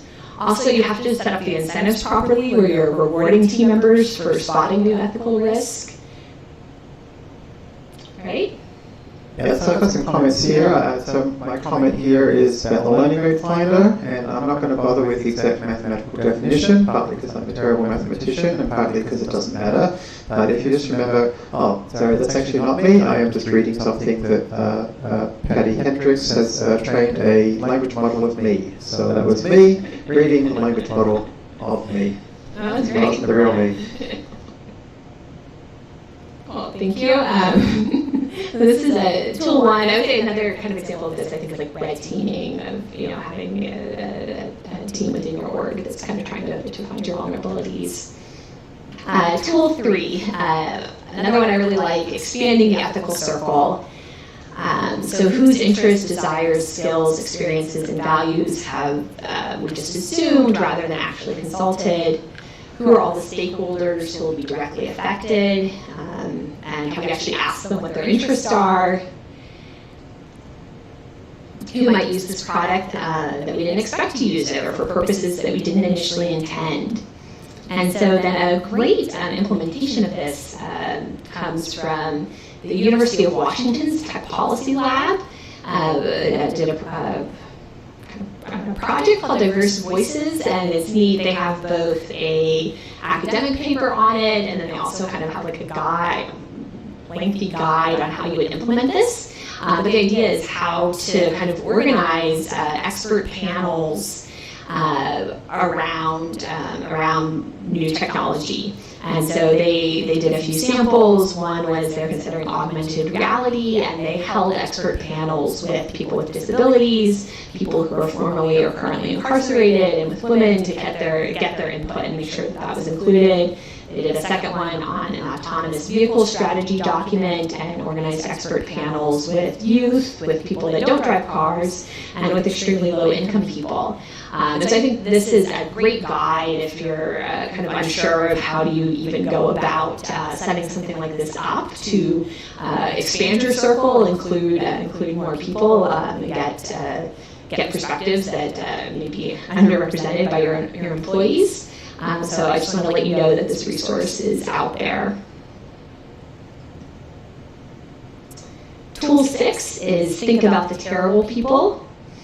And this can be hard because I think we're often, thinking kind of positively or thinking about people like ourselves who don't have terrible intentions. But really think about who might want to abuse, steal, misinterpret, hack, destroy, or weaponize what we build. Who will use it with alarming stupidity or irrationality? What rewards, incentives, openings has our design inadvertently created for those people? And so kind of remembering back to the section on metrics, how are people going to be trying to game or manipulate this? And how can we then remove those rewards or incentives? So this is an important important step to take. And then tool 7 is closing the loop, ethical feedback and iteration, remembering this is never a finished task, and identifying feedback channels that will give you kind of reliable data, and integrating this process with quality management and user support, and developing formal procedures and chains of responsibility for ethical iteration. And this tool reminded me of a blog post by Alex Fierce that I really like. Alex Fierce was previously the chief legal officer at Medium, and I guess this was a year ago. He interviewed something like 15 or 20 people that have worked in trust and safety, and trust and safety includes content moderation, although it's not solely content moderation. And kind of one of the ideas that came out that I really liked was one of the people, and so many of these people have worked in trust and safety for years at big name companies, and one of them said, the separation of product people and trust people worries me, because in a world where product managers and engineers and visionaries cared about this stuff, it would be baked into how things get built. And if things stay this way, that product and engineering are Mozart and everyone else is Alfred the Butler, the big stuff is not going to change. And so at least 2 people in this kind of talk about this idea of needing to better integrate trust and safety, which are often kind of on the front lines of seeing abuse and misuse of a technology product, integrating that more closely with product and eng, so that it can kind of be more directly incorporated, and you can have a tighter feedback loop there about what's going wrong and how that can be designed against. Yeah, I definitely agree with that. I think only employing people who are I think the kind of humanities and that sort of stuff, learning about history and art and all that, is really undervalued in the United States. All right, so I'm going to take a pause. I'll be back shortly.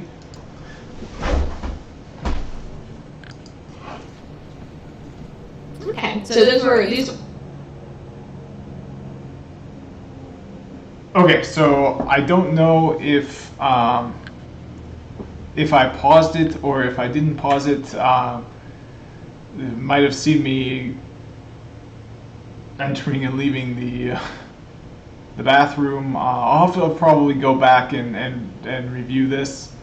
313. I'll write that down and I'll go back and review it because I might not want to post it, but we are recording now, so let's continue watching the video and hopefully get this wrapped up soon.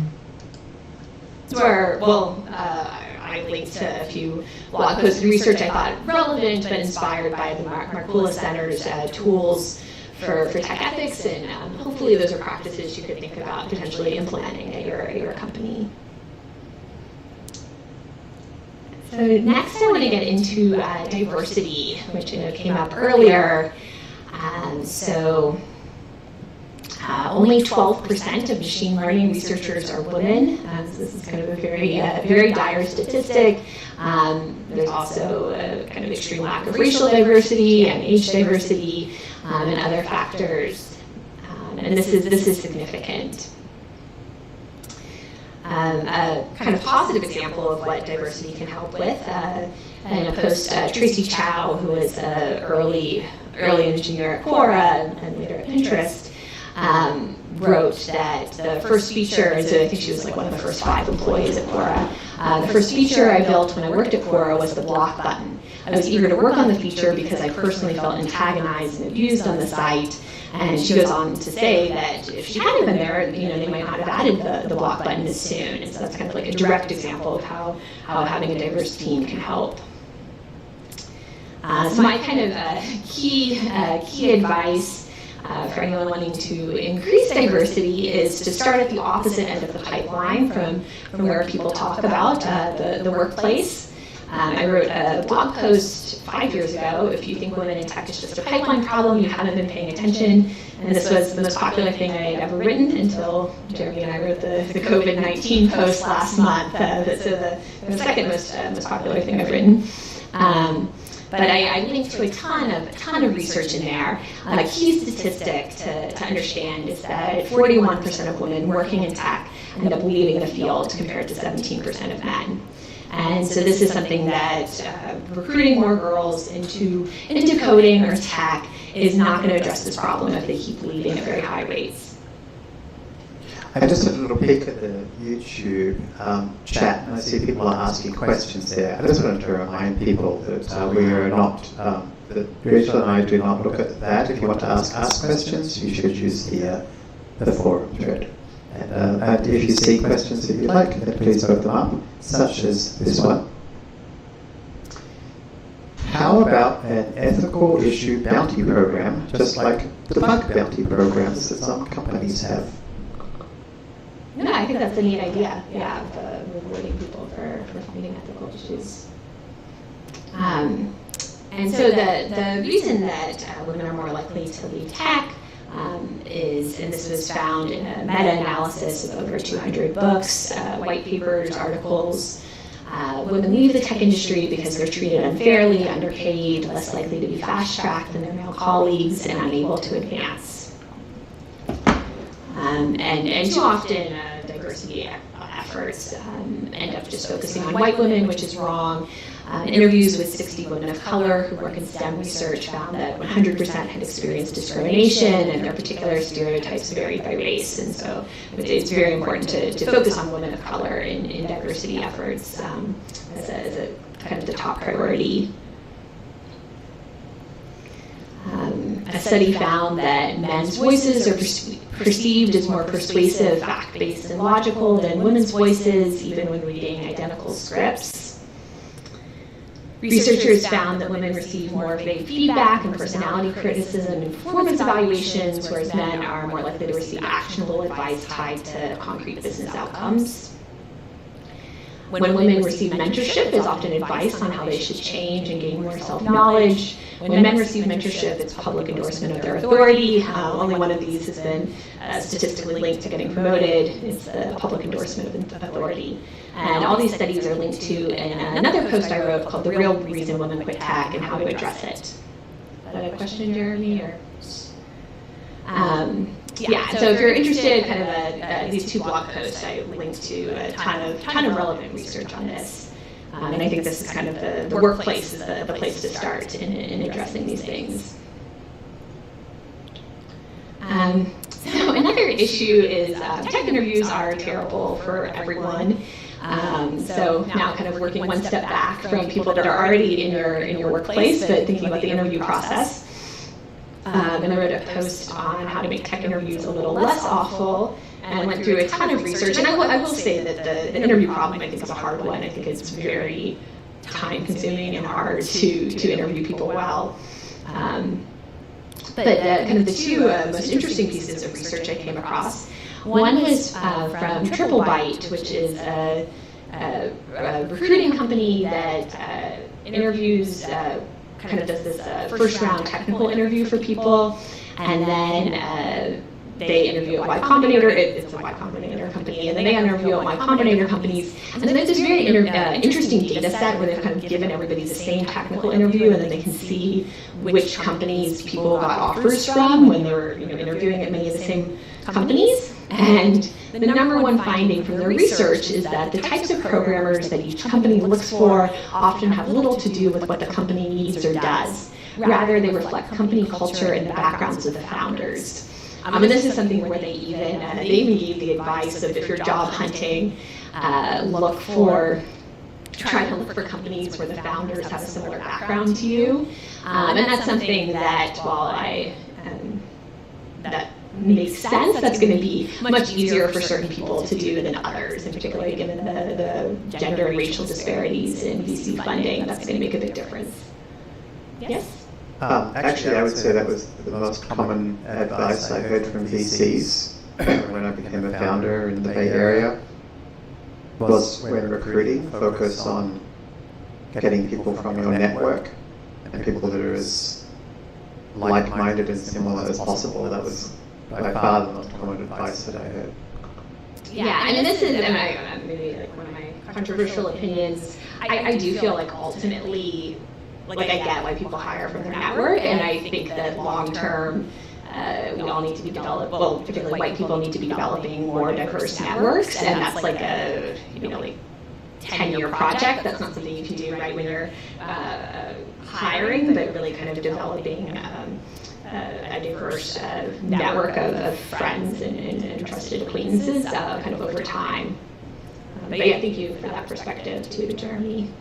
And then kind of the other study I found really interesting was one where they gave people resumes, and in one case, so one resume had more academic qualifications, and then one had more practical experience, and then they switched the gender. One was a woman, one was a man, or male name and female name. And basically people were more likely to hire the male, and then they would use a post hoc justification of, I chose him because he had more academic experience, or I chose him because he had more practical experience. And that's something that I think it's very human to use post hoc justifications, but it's a real risk that definitely shows up in hiring. Ultimately, AI or any other technology are developed or implemented by companies for financial advantage, i.e. more profit. Maybe the best way to incentivize ethical behavior is to tie financial or reputational risk to good behavior. In some ways, similar to how companies are now investing in cybersecurity because they don't want to be the next Equifax, can grassroots campaigns help in better ethical behavior with regards to their use of AI?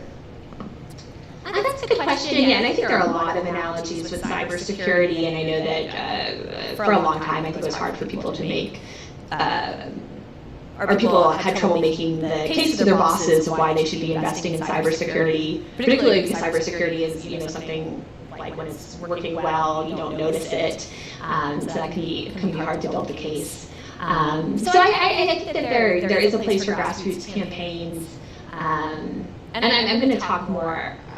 Talk about policy in a bit. It can be hard in some of these cases where there are not necessarily meaningful alternatives. So I do think like monopolies can kind of make that harder. But that's a good question.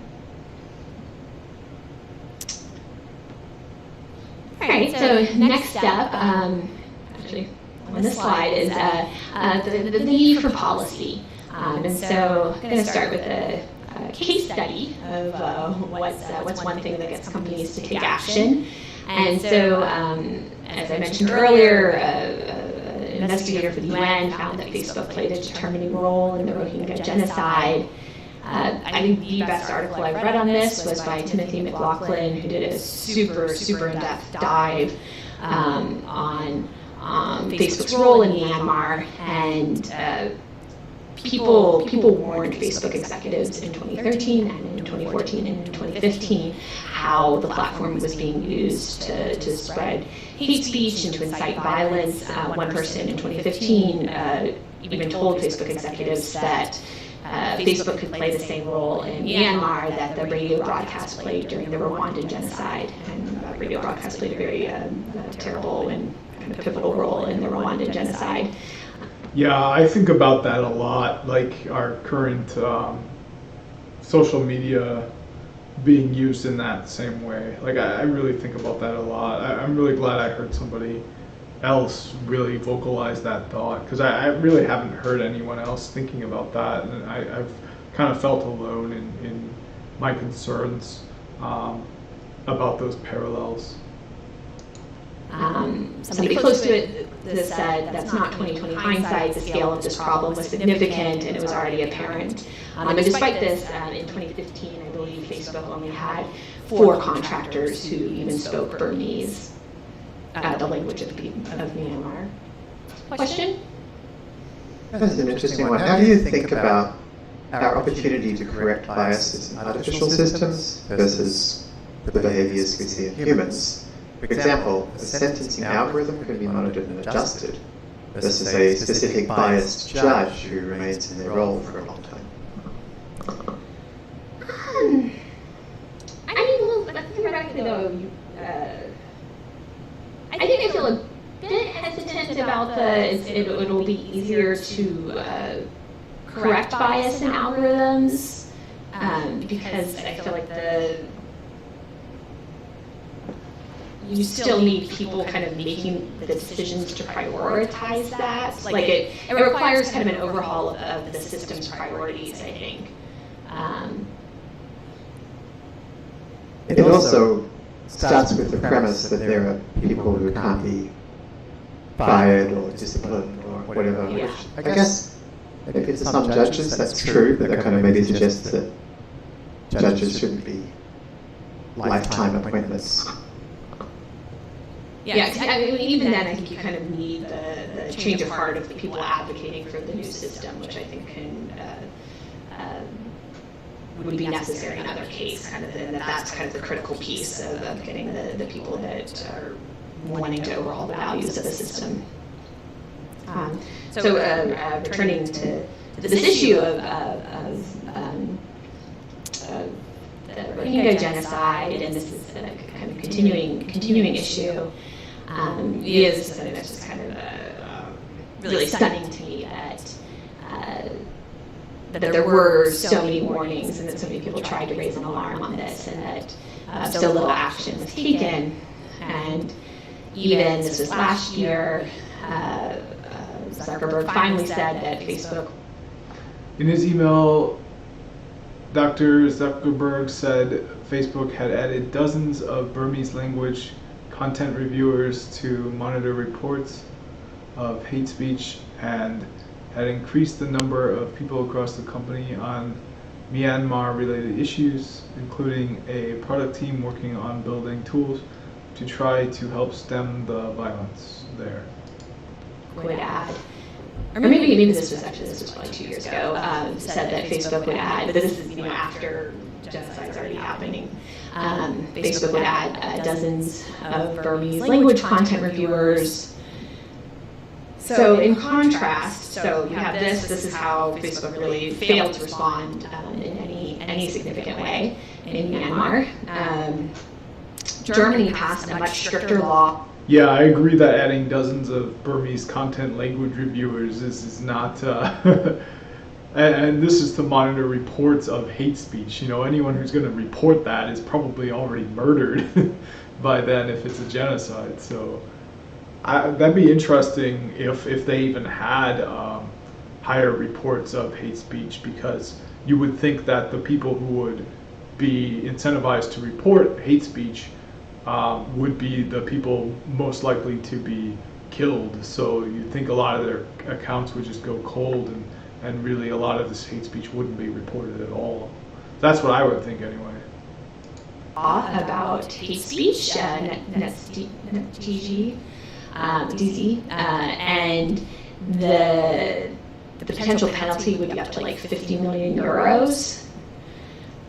Facebook hired 1,200 people in under a year because they were so worried about this penalty. And so... Wow, like 1,200 euros.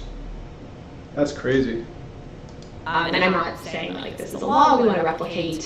Here I'm just illustrating the difference between being told that you're contributing or playing a determining role in a genocide versus a significant financial penalty. We have seen what the one thing that makes Facebook take action is. And so I think that is really significant in remembering what the power of a credible threat of a significant fine is, and it has to be a lot more than just like a cost of doing business. So I really believe that we need both policy and ethical behavior within industry. I think that policy is the appropriate tool for addressing negative externalities, misaligned economic incentives, race to the bottom situations, and enforcing accountability. However, ethical behavior of individuals and of data scientists and software engineers working in industry is very much necessary as well, because the law is not always going to keep up. It's not going to cover all the edge cases. We really need the people in industry to be making kind of ethical decisions as well. And so I believe both are significant and important.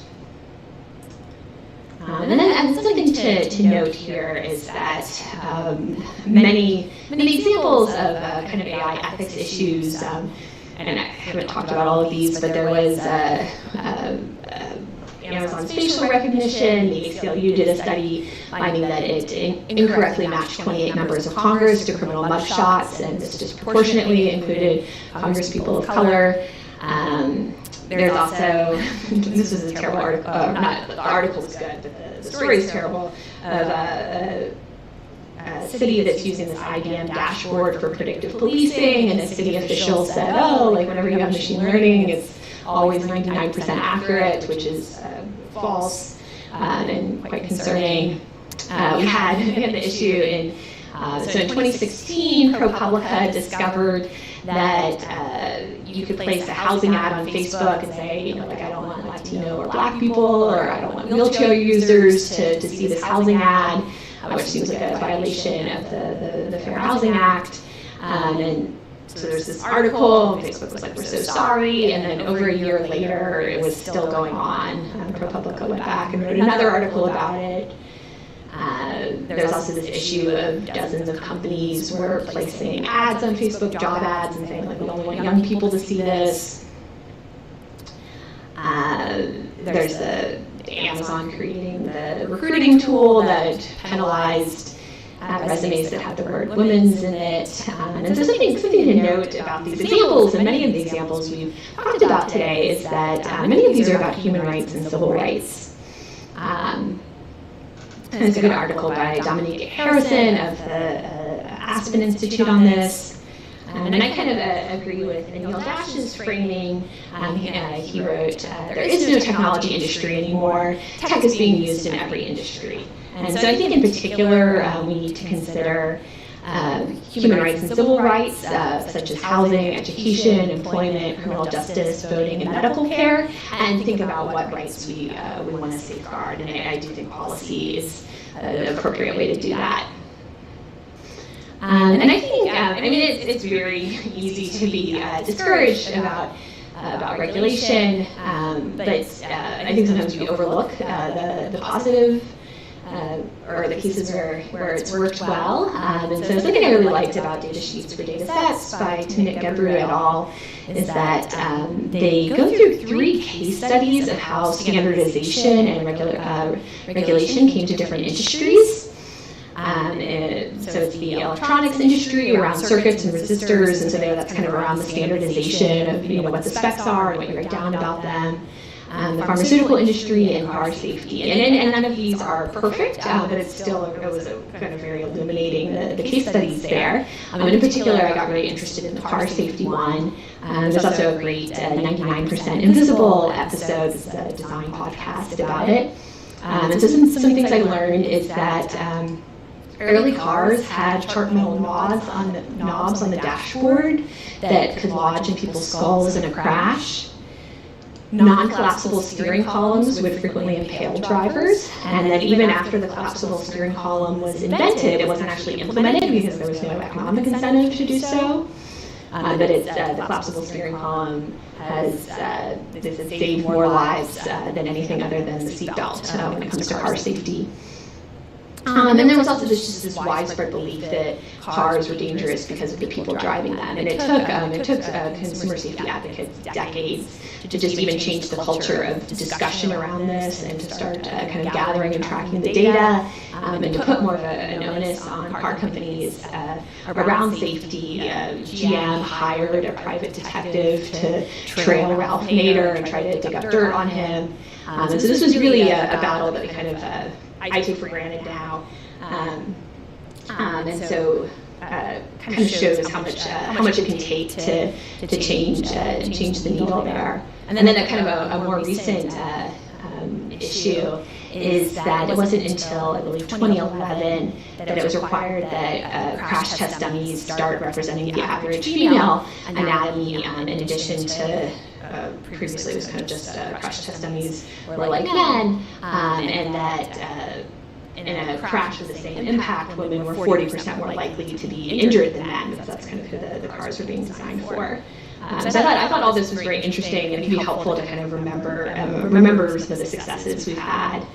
And another area that's very relevant is environmental protections, and kind of looking back and Siglowski has a great article on this, but you're just remembering, like in the U.S., we used to have rivers that would catch on fire, and London had terrible smog, and that these are things that were, would not have been possible to kind of solve as an individual. We really needed kind of coordinated regulation on. All right, and then on a kind of closing note, so I think a lot of the problems I've touched on tonight are really huge and difficult problems, and they're often kind of very complicated. And I go into more detail on this in the course, so please check out the course once it's released.